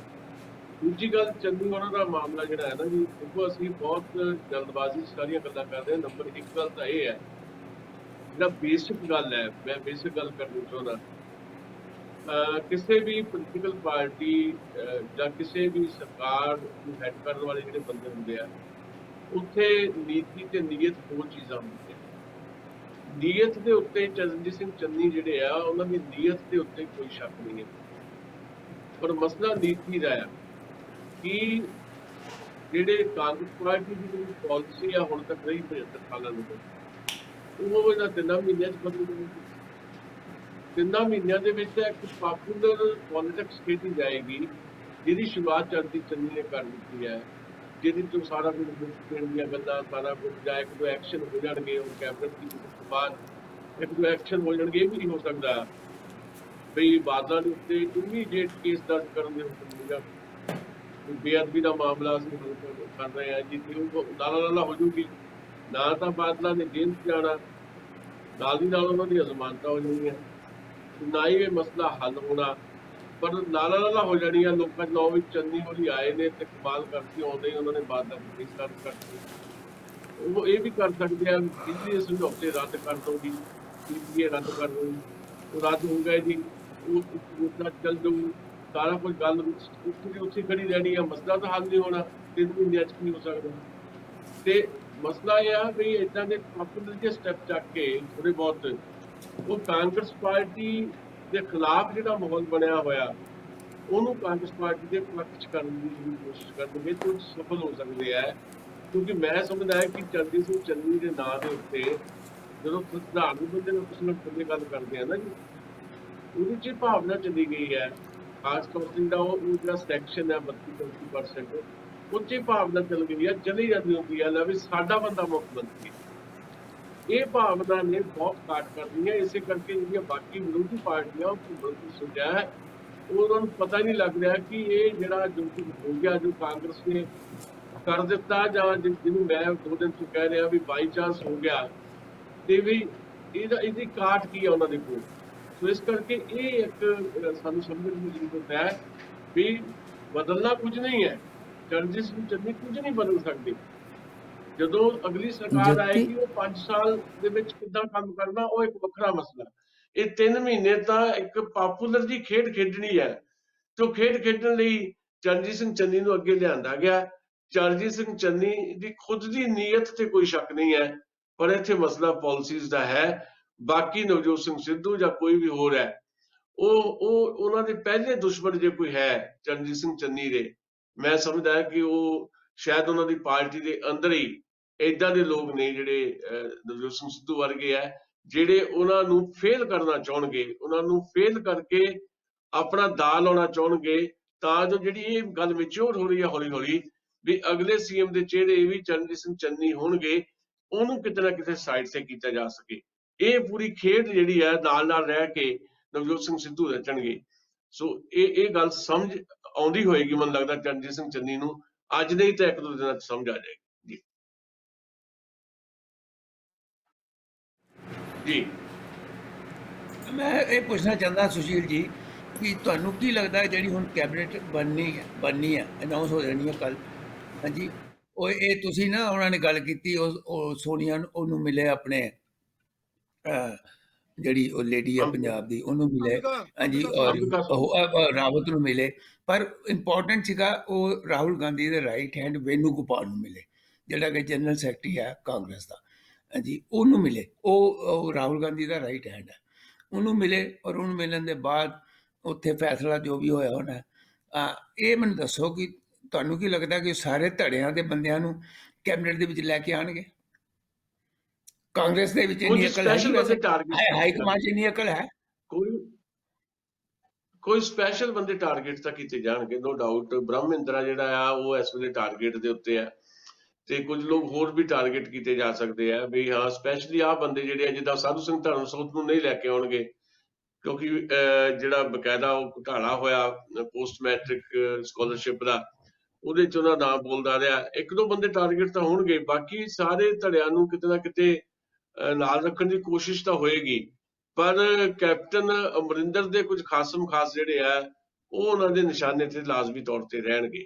ਉਹ ਵੱਖਰੀ ਗੱਲ ਹੈ ਕਿ ਕੈਪਟਨ ਅਮਰਿੰਦਰ ਨੇ ਤੁਰੰਤ ਚਰਨਜੀਤ ਸਿੰਘ ਚੰਨੀ ਨੂੰ ਵਧਾਈਆਂ ਵੀ ਦਿੱਤੀਆਂ ਤੇ ਉਹਨੂੰ ਲੰਚ ਤੇ ਵੀ ਕਾਲ ਕੀਤਾ, ਪਰ ਇਮੀਡੀਏਟ ਬਹੁਤ ਸਾਰੀਆਂ ਜਿਹੜੀਆਂ ਉਹਨਾਂ ਦੀਆਂ ਇੰਗੇਜਮੈਂਟਸ ਹੋ ਗਈਆਂ ਸੀ, ਇਸ ਕਰਕੇ ਚਰਨਜੀਤ ਸਿੰਘ ਚੰਨੀ ਨੇ ਬੜੀ ਨਿਮਰਤਾ ਨਾਲ ਕਿਹਾ ਵੀ ਇੱਕ ਅੱਧੇ ਦਿਨ 'ਚ ਮੈਂ ਕੈਪਟਨ ਅਮਰਿੰਦਰ ਹੋਰਾਂ ਨੂੰ ਵੀ ਮਿਲਣ ਜਾਊਂਗਾ।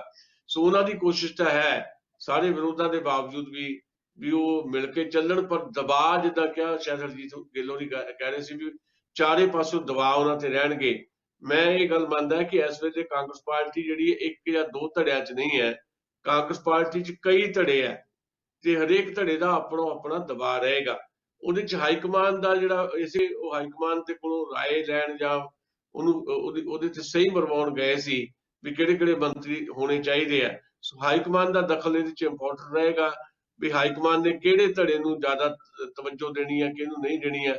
ਬਾਕੀ ਕੁਝ ਘੰਟਿਆਂ ਦੀ ਗੱਲ ਹੈ, ਬਹੁਤ ਸਾਰੀਆਂ ਚੀਜ਼ਾਂ ਸਾਹਮਣੇ ਆ ਜਾਣਗੀਆਂ, ਪਰ ਕੈਪਟਨ ਅਮਰਿੰਦਰ ਦੇ ਬਹੁਤ ਨੇੜੇ ਦੇ ਤੇ ਕੁਝ ਜਿਹੜੇ ਕਿਤੇ ਨਾ ਕਿਤੇ ਕੁਝ ਵਿਵਾਦਾਂ 'ਚ ਜਿਹੜੇ ਲੋਕ ਰਹੇ ਆ ਉਹ ਸ਼ਾਇਦ ਨਵੀਂ ਕੈਬਨਿਟ 'ਚ ਦਿਖਾਈ ਨਹੀਂ ਦੇਣਗੇ। ਜੀ ਨਾ ਤੁਸੀਂ ਕਹਿ ਰਹੇ ਸਾਧੂ ਸਿੰਘ ਧਰਮਸੋਤ ਬਾਰੇ ਆਮ ਚਰਚਾ ਸੀ ਕਿ ਉਹ ਸ਼ਾਇਦ ਨਹੀਂ ਹੋਣਗੇ, ਪਰ ਜਿਹੜੀ ਟ੍ਰਿਬਿਊਨ ਨੇ ਦੀ ਖਬਰ ਛਾਪੀ ਆ ਉਹਦੇ ਵਿੱਚ ਜਿਹੜੇ ਗੁਰਮੀਤ ਸਿੰਘ ਰਾਣਾ ਸੋਢੀ ਸ਼ਾਇਦ ਉਹਨਾਂ ਨੂੰ ਕਹਿੰਦੇ ਆ ਤੇ ਸਾਧੂ ਸਿੰਘ ਧਰਮਸੋਤ, ਇਹਨਾਂ ਨੂੰ ਕੰਟੀਨਿਊ ਕਰਨ ਦੀ ਗੱਲ ਕੀਤੀ ਜਾ ਰਹੀ ਆ ਤੇ ਨਵੇਂ ਜਿਹੜੇ ਬੰਦੇ ਆਉਣੇ ਆ ਉਹਨਾਂ 'ਚ ਤੁਸੀਂ ਪ੍ਰਗਟ ਸਿੰਘ ਤੋਂ ਇਲਾਵਾ ਰਾਜਾ ਵੜਿੰਗ ਹੈ ਉਹਦੀ ਗੱਲ ਚੱਲ ਰਹੀ ਆ, ਮਦਨ ਲਾਲ ਜਲਾਲਪੁਰ ਦੀ ਚੱਲ ਰਹੀ ਆ, ਇੰਦਰਵੀਰ ਬਲਾਰੀਆ ਦੀ ਚੱਲ ਰਹੀ ਆ, ਗੁਰਕੀਰਤ ਕੋਟਲੀ ਬੇਅੰਤ ਸਿੰਘ ਦੇ ਮਤਲਬ ਗਰੁੱਪ ਚੋਂ ਜੇ ਕਹਿ ਲਈਏ, ਤੇ ਸੰਗਤ ਸਿੰਘ ਗਿਲਜੀਆ ਦੇ ਨਾਂ ਦੀ ਗੱਲ ਚੱਲ ਰਹੀ ਹੈ। ਹੁਣ ਇਹਨਾਂ ਚੋਂ ਫਾਈਨਲ ਹੁੰਦਾ ਕਿਹੜਾ ਹੈ? ਇਹ ਜੇ ਸੀਐਮ ਬਣਨ ਲੱਗਿਆ 5-6 ਨਾਂ ਵਿਚਾਰੇ ਗਏ ਤੇ ਹੁਣ ਪਤਾ ਨਹੀਂ ਇਹ ਜਿਹੜੇ ਹੋਣੇ ਆ, ਮੇਰੇ ਖਿਆਲ 17 ਮੰਤਰੀ ਟੋਟਲ ਬਣਨੇ ਆ ਜੀ, ਜਿਨ੍ਹਾਂ ਚੋਂ 4 ਤੇ ਪਹਿਲਾਂ ਆਕੂਪਾਈ ਹੋ ਗਈਆਂ ਸੀਟਾਂ, ਸੀਐਮ ਸਾਹਿਬ ਤੇ ਦੋ ਡਿਪਟੀ ਸੀਐਮ ਜੀ। ਜਿਹੜਾ ਤੁਸੀਂ ਹਾਕੀ ਪਲੇਅਰ ਦਾ ਨਾਮ ਲਿਆ ਨਾ ਜਲੰਧਰ ਤੋਂ, ਇੱਕ ਮਿੰਟ, ਜਿਹੜਾ ਹਾਕੀ ਪਲੇਅਰ ਦਾ ਨਾਮ ਲਿਆ ਨਾ ਇਹਨਾਂ ਨੇ ਜਲੰਧਰ ਤੋਂ, ਉਹਨੂੰ ਜਨਰਲ ਸੈਕਟਰੀ ਬਣਾ ਦਿੱਤਾ ਗਿਆ, ਪ੍ਰਗਟ ਸਿੰਘ ਨੂੰ ਜਨਰਲ ਸੈਕਟਰੀ ਬਣਾ ਦਿੱਤਾ ਗਿਆ ਕਾਂਗਰਸ ਪੰਜਾਬ ਦਾ। ਸੋ ਉਹ ਤੇ ਹੁਣ ਮਿਨਿਸਟਰ, ਉਹਦੀ ਤੇ ਮਿਨਿਸਟਰੀ ਗਈ। ਤੁਸੀਂ ਗੱਲ ਕਰੋ ਭਗਤੀ ਦੇ ਜਿਹੜੇ ਨੇ ਉਹਦੇ ਵਿੱਚੋਂ ਕਿਹੜੇ ਆਉਂਦੇ ਨੇ ਕਿਹੜੇ ਨਹੀਂ ਆਉਂਦੇ, ਇਹ ਦੇਖਣ ਵਾਲੀ ਗੱਲ ਹੈ। ਹੋ ਸਕਦਾ ਉਹ ਰਾਜੇ ਦੇ 2-3 ਬੰਦਿਆਂ ਨੂੰ ਰੱਖਣ ਤਾਂ ਕਿ ਰਾਜਾ ਆਪਣੀ ਇੰਡੀਪੈਂਡੈਂਟ ਪਾਰਟੀ ਨਾ ਬਣਾ ਲਵੇ, ਔਰ ਕਾਂਗਰਸ ਨੂੰ, ਕਾਂਗਰਸ ਨੇ ਤਾਂ ਖੈਰ ਜਿੱਤਣਾ ਨਹੀਂ ਹੈਗਾ, ਪਰ ਕਾਂਗਰਸ ਨੂੰ ਕਿੰਨੀ ਬੁਰੀ ਤਰ੍ਹਾਂ ਹਾਰ ਹੋਣੀ ਹੈ ਉਹਦੇ ਬਾਰੇ ਸੋਚ ਹੋ ਸਕਦੀ ਆ। ਵੈਸੇ ਹਾਈਕਮਾਂਡ ਨੂੰ ਅਕਲ ਤੇ ਹੈ ਨਹੀਂ, ਕਾਂਗਰਸ ਦੀ ਹਾਈਕਮਾਂਡ ਨੂੰ ਅਕਲ ਨਹੀਂ ਹੈਗੀ ਕੀ ਸੋਚਣਾ ਕੀ ਨਹੀਂ ਸੋਚਣਾ। ਉਹਨਾਂ ਨੂੰ ਪਤਾ ਹੀ ਨਹੀਂ, ਗਰਾਊਂਡ ਲੈਵਲ ਦੇ ਉੱਪਰ ਉਹਨਾਂ ਦਾ ਕੋਈ ਵੀ ਲੀਡਰ ਨਹੀਂ ਜਾਣਦਾ ਕਿ ਦੁਨੀਆ 'ਚ ਗਰਾਊਂਡ ਲੈਵਲ 'ਤੇ ਕੀ ਹੋ ਰਿਹਾ। ਉਹ ਤਾਂ ਆਪਣੇ ਉੱਥੇ ਮਸ਼ਹੂਰੇ ਬੈਠੇ ਹੋਏ ਨੇ, ਹਾਂਜੀ, ਮਾਂ ਬੇਟੀ ਤੇ ਪੁੱਤ ਤੇ ਉਹਦਾ ਮਿਸਟਰ ਵਾਡਰਾ ਤੇ ਬੱਚੇ ਉੱਥੇ ਬੈਠੇ ਹੋਏ ਨੇ, ਇੰਜੋਏ ਕਰ ਰਹੇ ਨੇ। ਉਹਨਾਂ ਨੂੰ ਪਤਾ ਹੀ ਨਹੀਂ ਹੈਗਾ ਕਿ ਇੰਜੋਏ ਕਦੋਂ ਕਰਨਾ ਹੈ। ਕੰਮ ਇਹ ਮੋਦੀ ਨੇ ਭਾਵੇਂ ਹੋਰ ਕੁਝ ਕੀਤਾ ਨਾ ਕੀਤਾ ਹੋਵੇ, ਮੋਦੀ ਨੇ ਸੁਸ਼ੀਲੀ ਇਹ ਤਾਂ ਦੁਨੀਆ ਨੂੰ ਦੱਸਦਾ ਨਾ ਕਿ 24 ਘੰਟੇ 365 ਦਿਨ ਮੈਂ ਆਪਣਾ ਨਾਮ ਜਿਹੜਾ ਕਿੱਦਾਂ ਰੋਸ਼ਨ ਕਰਨਾ।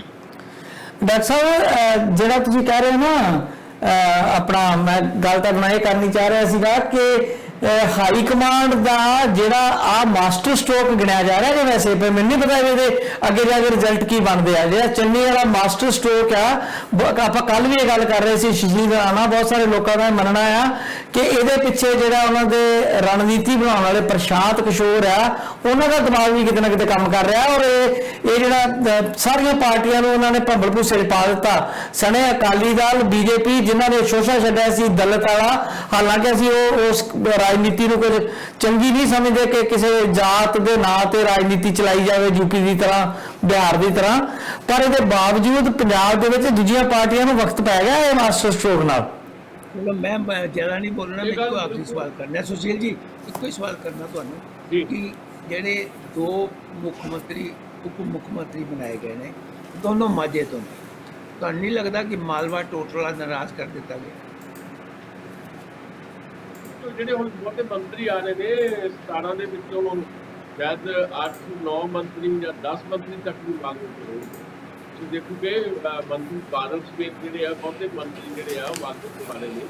ਤੇ ਦੇਖੋ ਬੈਲੈਂਸ ਤਾਂ ਕਰਨਾ ਹੀ ਪਏਗਾ ਸਾਰਾ ਕੁਝ। ਦੇਖੋ 69 ਸੀਟਾਂ ਜਿਹੜੀਆਂ ਮਾਲਵੇ 'ਚ ਹੈਗੀਆਂ, ਮਤਲਬ ਸਰਕਾਰ ਜਿਹੜੀ ਆ ਜੇ ਜ਼ਰੂਰੀ ਹੋਵੇ ਤਾਂ ਕਹਿੰਦੇ ਮਾਲਵੇ ਦੇ ਜਿਹੜੇ MLA ਉਹ ਵੀ ਸਰਕਾਰ ਬਣਾ ਸਕਦੇ ਆ। ਵਾਸਤੇ MLA ਦੀ ਜ਼ਰੂਰਤ ਹੈ। ਸੋ ਮਤਲਬ 7-8-9 ਮੰਤਰੀ ਤੱਕ ਜਿਹੜੇ ਆ ਉਹ ਮਾਲਵੇ ਦੇ ਜੋੜ ਵਾਲੇ ਆ। ਇਹ ਰਾਜਾ ਵੜਿੰਗ ਦਾ ਨਾਮ ਵੀ ਲਿਆ। ਓਵਰਆਲ ਜਿਹੜੀ ਗੱਲ ਦੀ ਕੇਂਦਰ ਨੂੰ ਕਰਦੇ ਸੀ, ਮੈਂ ਦੱਸਦਾ ਕਿ ਦੇਖੋ ਮੈਂ ਤਾਂ ਥੱਲੇ ਦੇਖ ਲਵਾਂਗਾ, ਬਾਕੀ ਤਾਂ ਪੋਲੀਟੀਕਲੀ ਕੀ ਜਿਹੜਾ ਨਹੀਂ ਹੋ ਰਿਹਾ, ਸਾਰੀਆਂ ਪੋਲੀਟੀਕਲ ਪਾਰਟੀਆਂ ਖੇਡਦੀਆਂ। ਪਰ ਚਰਨਜੀਤ ਸਿੰਘ ਚੰਨੀ ਦੇ ਮੁੱਖ ਮੰਤਰੀ ਬਣਨ ਦੇ ਨਾਲ ਇੱਕ ਬਹੁਤ ਵੱਡੀ ਚੇਂਜ ਜਿਹੜੀ ਹੈ ਨਾ ਜੀ, ਉਹ ਇੱਕ ਮਾਨਸਿਕ ਤੌਰ ਦੇ ਉੱਤੇ ਜਾਂ ਸਮਾਜ ਜਿਹੜਾ ਆ ਉਹ ਸਮਾਜ ਨੂੰ ਸਪੈਸ਼ਲੀ ਉਹ ਸੈਕਸ਼ਨ ਜਿਹੜਾ ਉਹਨੂੰ ਦਿਖਾਈ ਦਿੱਤੀ। ਇਹਦੇ ਕਮਿਟਡ ਵੋਟਰ ਵੀ ਰਹੇ ਨੇ ਕੁਝ ਬਹੁਤੇ ਸਮਾਜ ਪਾਰਟੀ ਦੇ ਤੇ ਬਾਕੀ ਪਾਰਟੀ ਕਰਨੀ, ਬਾਕੀ ਪਾਰਟੀ ਦੀ ਬਹੁਤ ਮੁਸ਼ਕਿਲ ਜਿਹੜਾ ਅਕਾਲੀਆਂ ਨੂੰ ਕਰਦਾ ਜਾਂ BJP ਨੂੰ ਕਰਦਾ, ਪੰਜਾਬ ਦੀ ਗੱਲ ਕਰਦੇ ਆ ਜਾਂ ਕਾਂਗਰਸ ਨੂੰ ਕਰਦਾ, ਬਹੁਤ ਜ਼ਿਆਦਾ ਬਦਲਦੇ ਰਹਿੰਦੇ ਆ ਹੁੰਦੀ ਆ। ਪਰ ਇਸ ਸੈਕਸ਼ਨ ਜਿਹੜੀ ਮੈਂ ਗੱਲ ਕਰਦਾ, ਜਿਹੜੀ ਟਾਰਗੇਟ ਕੀਤਾ ਚੰਗੀ ਮੁੱਖ ਦੇ ਅੱਗੇ, ਇਹਦੀ ਪੂਰੀ ਸਭ ਤੋਂ ਕੋਈ ਹੈ ਕਿ ਬਹੁਤ ਸਵਾਲ ਕਰ ਦਿੱਤੀ ਹੈ ਤੇ ਭਾਵੇਂ ਉਹਨਾਂ ਦੀ ਵੋਟ ਵੀ ਅੱਗੇ ਨਾਲੋਂ ਬਹੁਤ ਕੁੜੀ ਹੈ। उसमें 10-12% BSP की आज के 2% रह गई और 1.5% बहुत मजबूती के नाल होने समझ पाँच करिए उन्होंने नाल भी मुझे कुछ गल्ला हो या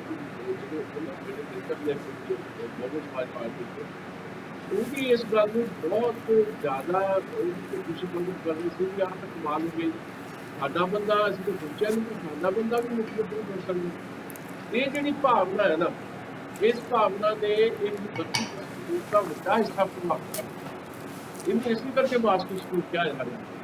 मतलब जे 10% वोट लैके भी BSP पंजाब के ताकत बनती रही है, भावें सीटा 9 ही जाती रही है, तो जे 32% के मतलब 15% भी वोट एक पास पै गई चरणजीत सिंह चन्नी के नाम से कांग्रेस को, तो बाकी 15% वोट भी 16% वोट पिट गई अकाली दल के BJP या बाकी पार्टियां के आम आदमी पार्टी की। तब तुम देख लो कितने बड़े फर्क पैना सीटा जी कन्वर्सेशन जी मतलब कन्वर्ट जी सीटा होंगे वो ज़्यादा भी गिनती होती है। तो इस करके इस गल ध्यान रखने की जरूरत है। चरणजीत सिंह चन्नी की आपकी शख्सियत तो कौन कितना चुनवा इनू देखना जरूरी है। पर ये 3 महीने जे अपने आप को चरणजीत सिंह चन्नी साबित कर गए तो जोड़े खतरे आले दुआले है, चाहे वो डिप्टी CM है सुखबीर रंधावा या उसकी धोनी या कैबिनेट के बाकी लोग या नवजोत सिंह सिद्धू, उन्होंने खतरिया तो बच बचा के अपने चरणजीत सिंह चन्नी अपनी इंडिपेंडेंट हस्ती जी है ਇਹਨਾਂ 2-3 ਮਹੀਨਿਆਂ ਦੇ ਵਿੱਚ ਪ੍ਰਮਾਣਿਤ ਕਰ ਗਏ ਤਾਂ ਉਹਨਾਂ ਨੇ ਵੀ ਚੰਗਾ ਰਹੇਗਾ। ਉਹਨਾਂ ਨੂੰ ਫਿਰ ਬਾਈਪਾਸ ਕਰਨਾ ਮੁਸ਼ਕਿਲ ਹੋਏਗਾ ਤੇ ਕਾਂਗਰਸ ਪਾਰਟੀ ਵੀ ਕਾਫੀ ਗੇਨ ਕਰੇਗੀ। ਇਹ ਇਸ ਵੇਲੇ ਦੀ ਸਮੀਖਿਆ ਕਿ ਡਾਕਟਰ ਸਾਹਿਬ ਆਪਣੇ ਕੋਲ 2 ਮਿੰਟ ਬਾਕੀ ਹੈ, ਜੇ ਕੋਈ ਗੱਲ ਵਾਈਂਡ ਅਪ ਕਰਨਾ ਚਾਹੁੰਦੇ ਆਪਾਂ ਤੇ ਕਰ ਲਈਏ। ਕਾਲੋਂ ਸਾਹਿਬ ਤੁਸੀਂ ਵੀ ਡਾਕਟਰ ਸਾਹਿਬ ਜੇ ਕੁਝ ਕਹਿਣਾ ਚਾਹੁੰਦੇ ਹੋ ਤਾਂ ਫਿਰ ਆਪਾਂ ਖਤਮ ਕਰੀਏ। we agree to disagree। ਮੈਂ ਸੁਸ਼ੀਲ ਜੀ ਦੇ ਨਾਲ ਤੇ ਕਾਲੋ ਸਾਹਿਬ ਨਾਲ ਵਾਰੀ ਕਾਲੋਂ ਸਾਹਿਬ ਵਾਰੀ ਦੋਨੋਂ ਦੀ ਆਵਾਜ਼ ਨਹੀਂ ਜਾ ਰਹੀ। ਇੱਕ ਹਾਂਜੀ ਬੋਲੋ ਕਾਲੋ ਸਾਹਿਬ ਬੋਲੋ। ਹਾਂਜੀ ਹਾਂ, ਮੈਂ ਇਹ ਕਹਿਣਾ ਵਾਂ ਕਿ ਦੇਖੋ ਕਾਂਗਰਸ ਨੇ ਇਸ ਸੈਂਸ 'ਚ ਵਾਕਈ ਮਾਸਟਰ ਸਟ੍ਰੋਕ ਮਾਰਿਆ ਹੈਗਾ ਕਿ ਦਲਿਤ ਵੋਟ ਜਿਹੜੀ ਹੈ ਨਾ, ਜਿਹੜੀ ਜਾਤੀ ਦੀ ਰਾਜਨੀਤੀ ਹੈ ਨਾ, ਉਹ ਬਹੁਤ ਧਰਮ ਦੀ ਤੇ ਜਿਹੜੀ ਜਾਤੀ ਦੀ ਰਾਜਨੀਤੀ ਹੈ ਬਹੁਤ ਫਰਕ ਕਰਦੀ ਆ। ਔਰ ਇਹ ਬਿਲਕੁਲ ਜਿਹੜੇ ਦਲਿਤ ਆ ਪੰਜਾਬ ਦੇ ਉਹ ਮਹਿਸੂਸ ਕਰ ਰਹੇ ਆ, ਈਵਨ ਪੰਜਾਬੋਂ ਬਾਹਰਲੇ ਵੀ ਮਹਿਸੂਸ ਕਰ ਰਹੇ ਆ ਕਿ ਸਾਡਾ ਬੰਦਾ ਜਿਹੜਾ ਮੁੱਖ ਮੰਤਰੀ ਬਣਾਤਾ। ਔਰ ਇਹਦੇ ਨਾਲ ਦੀ ਨਾਲ ਕਾਂਗਰਸ ਨੇ ਇਹ ਕੀਤਾ ਹੈਗਾ ਕਿ ਜੱਟ ਤੇ ਜਿਹੜੇ ਹਿੰਦੂ ਹੁੰਦੇ ਆ ਉਹ ਪਹਿਲਾਂ ਮਤਲਬ ਅਨੁਸੂਚਿਤ ਜਾਤੀਆਂ ਤੋਂ ਉੱਪਰ ਰੱਖੇ ਜਾਂਦੇ ਸੀਗੇ।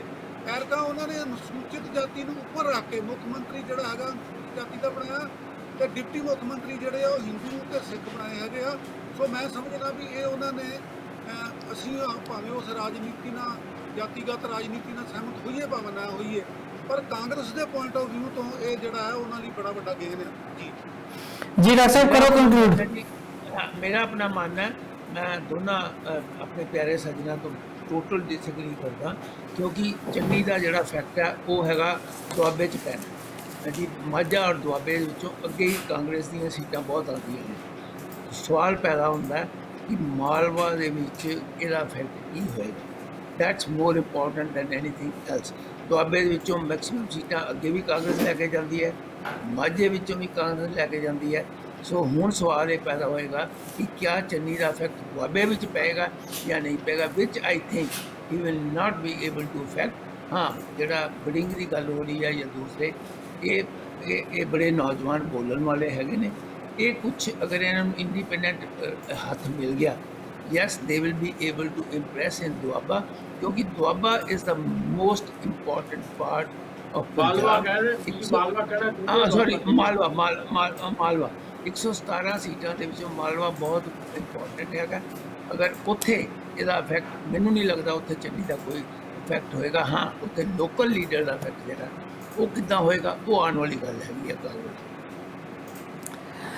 ਜ਼ਿਆਦਾ ਕੋਈ ਸੁਸ਼ੀਲ ਜੀ ਮੈਨੂੰ ਲੱਗਦਾ ਜਿਹੜੀ ਕੱਲ ਦੀ ਕੈਬਨਿਟ ਦੀ ਬਣਤਰ ਹੈ ਉਹਦੇ ਤੋਂ ਜਿਹੜੀ ਆ ਉਹ ਗੱਲ ਚੱਲੇਗੀ ਅੱਗੇ, ਫਿਰ ਆਪਾਂ ਅੱਗੇ ਗੱਲਾਂ ਬਾਤਾਂ ਕਰਦੇ ਰਿਹਾ ਕਰਾਂਗੇ ਕਿ ਕਿਸ ਤਰੀਕੇ ਨਾਲ ਪੰਜਾਬ ਨੂੰ ਚਲਾਉਣ ਦੀ ਵਿਉਂਤ ਜਿਹੜੀ ਆ ਉਹ ਘੜੀ ਜਾ ਰਹੀ ਆ। ਕਿ ਵਾਕਿਆ ਉਹਨਾਂ ਦੇ ਜਿਹੜੇ ਰਣਨੀਤੀ ਘਾੜੇ ਨੇ ਪ੍ਰਸ਼ਾਂਤ ਕਿਸ਼ੋਰ ਨੇ ਉਹ ਕੋਈ ਉਹਨਾਂ ਨੂੰ ਉੱਥੇ ਕੋਈ ਡੋਜ਼ ਦੇਣਗੇ ਐਸੀ ਕਿ ਪੰਜਾਬ ਕਾਂਗਰਸ ਜਿਹੜੀ ਆ ਦੁਬਾਰਾ ਉੱਚ ਜਾਣ ਪੈ ਸਕੇ। ਪਰ ਇਸ ਵੇਲੇ ਜਿਹੜੀ ਸਥਿਤੀ ਆ ਉਹ ਸਣੇ ਕਾਂਗਰਸ ਅਕਾਲੀ ਦਲ ਤੇ ਆਪ ਦੀ ਇੱਕੋ ਜੀ ਬਣੀ ਹੋਈ ਆ। ਪੰਜਾਬ ਦਾ ਵੋਟਰ ਸ਼ਾਇਦ ਅਜੇ ਡਿਸਾਈਡ ਕਰਨ ਲਈ ਸਮਾਂ ਚਾਹੀਦਾ ਹੋਵੇਗਾ ਉਹਨੂੰ ਕਿ ਉਹਨੇ ਕਿਸ ਧਿਰ ਦੇ ਨਾਲ ਜਾਣਾ ਹੈ। ਬਹੁਤ ਠੀਕ ਗੱਲ ਤੁਹਾਡੀ ਹੈ ਜੀ। ਆਪਾਂ ਅੱਗੇ ਜਾ ਕੇ ਗੱਲ ਕਰਾਂਗੇ। ਮੇਰੀ ਰਿਕੁਐਸਟ ਹੈ ਕਿ ਆਪੂ ਚੱਕਰ ਦਾ ਦਿਨ ਤਾਂ ਇੱਦਾਂ ਨਾਲ ਪਾ ਲਿਆ ਕਰੋ, ਡਾਕਟਰ ਸਾਹਿਬ ਨੂੰ ਖਮ ਸਾਹਿਬ ਨੂੰ ਨਾਲ ਹੀ ਪਾ ਲਿਆ ਕਰੋ ਕਿਉਂਕਿ ਡਿਸਐਗਰੀ ਬੰਦਾ ਵੀ ਨਾਲ ਚਾਹੀਦਾ ਤਾਂ ਹੀ ਗੱਲ ਕਰੋ। ਹਰ ਗੱਲ ਠੀਕ ਹੈ ਜੀ, ਆਪਾਂ ਸਾਰੀ ਟੀਮ ਹੈ ਜੀ, ਸਲਾਹ ਕਰ ਲਾਂਗੇ ਜਿਸ ਦਿਨ ਆਪਾਂ ਇਕੱਠਿਆਂ ਨੇ ਕਰਨਾ ਹੋਏ। ਉਹ ਵੀ ਅੱਛੀ ਗੱਲ ਹੈ ਤੇ ਬਹੁਤ ਚੰਗਾ ਲੱਗਦਾ ਹੈ ਜਦੋਂ ਥੋੜਾ ਜਿਹਾ ਸਿੰਘ ਵੀ ਫਸਣੇ ਚਾਹੀਦੇ ਕਦੀ ਕਦੀ। ਸੁਸ਼ੀਲ ਜੀ ਟੀਵੀ ਤੇ ਬੈਠ ਕੇ ਬਹੁਤ ਚੰਗਾ ਲੱਗਾ ਜੀ। ਸੁਸ਼ੀਲ ਜੀ ਟੀਵੀ ਤੇ ਬੈਠ ਕੇ ਤਾਂ ਮੈਨੂੰ ਨਹੀਂ ਟੀਵੀ ਤੇ ਬੈਠ ਕੇ ਮੈਨੂੰ ਇਦਾਂ ਲੱਗਦਾ ਮੈਂ ਤੁਹਾਡੇ ਘਰ ਬੈਠ ਕੇ ਲੰਚ ਖਾ ਰਿਹਾ। ਬੜੀ ਜਲਦੀ ਆਪਾਂ ਲੰਚ ਵੀ ਕਰਾਂਗੇ, ਡਿਨਰ ਵੀ ਕਰਾਂਗੇ ਇਕੱਠੇ। ਬਹੁਤ ਮਿਹਰਬਾਨੀ, ਬਹੁਤ ਸ਼ੁਕਰੀਆ। ਔਰ ਮੈਂ ਨੂੰ ਛੁੱਟੀ ਲੈਣੀ ਪਊ ਤੁਹਾਡੇ ਤੋਂ। ਨਹੀਂ ਆਪਾਂ ਬਸ ਪ੍ਰੋਗਰਾਮ ਦਾ ਸਮਾਪਤੀ ਹੈ ਜੀ। ਬਹੁਤ ਤੁਹਾਡਾ ਸ਼ੁਕਰੀਆ। ਤੇ ਸਾਹਿਬ ਮੈਨੂੰ ਪਤਾ ਤੁਸੀਂ ਦੂਜੇ ਸ਼ੋਅ ਜਾਣਾ। ਡਾਕਟਰ ਸਾਹਿਬ ਤੁਹਾਡਾ ਵੀ ਬੜਾ ਸ਼ੁਕਰੀਆ। 2 ਘੰਟੇ ਲਗਾਤਾਰ ਆਪਾਂ ਗੱਲਾਂ ਬਾਤਾਂ ਕੀਤੀਆਂ। ਕਾਲੋ ਸਾਹਿਬ ਤੁਹਾਡਾ ਵੀ ਬਹੁਤ ਧੰਨਵਾਦ ਜੀ। ਸਾਰਿਆਂ ਨੇ ਮਿਲ ਕੇ ਬਹੁਤ ਵਧੀਆ ਦੋਨੇ ਜਿਹੜੇ ਅੱਜ ਵੱਡੇ ਮਸਲੇ ਸੀ ਕੈਨੇਡਾ ਦੀ ਇਲੈਕਸ਼ਨ ਤੇ ਪੰਜਾਬ ਵਿੱਚ ਜੋ ਰਾਜਨੀਤੀ ਚੱਲ ਰਹੀ ਹੈ ਉੱਤੇ ਗੱਲਬਾਤ ਕੀਤੀ ਹੈ। ਸਭ ਦਾ ਬਹੁਤ ਧੰਨਵਾਦ ਜੀ। Thank you. ਸ਼ੁਕਰੀਆ।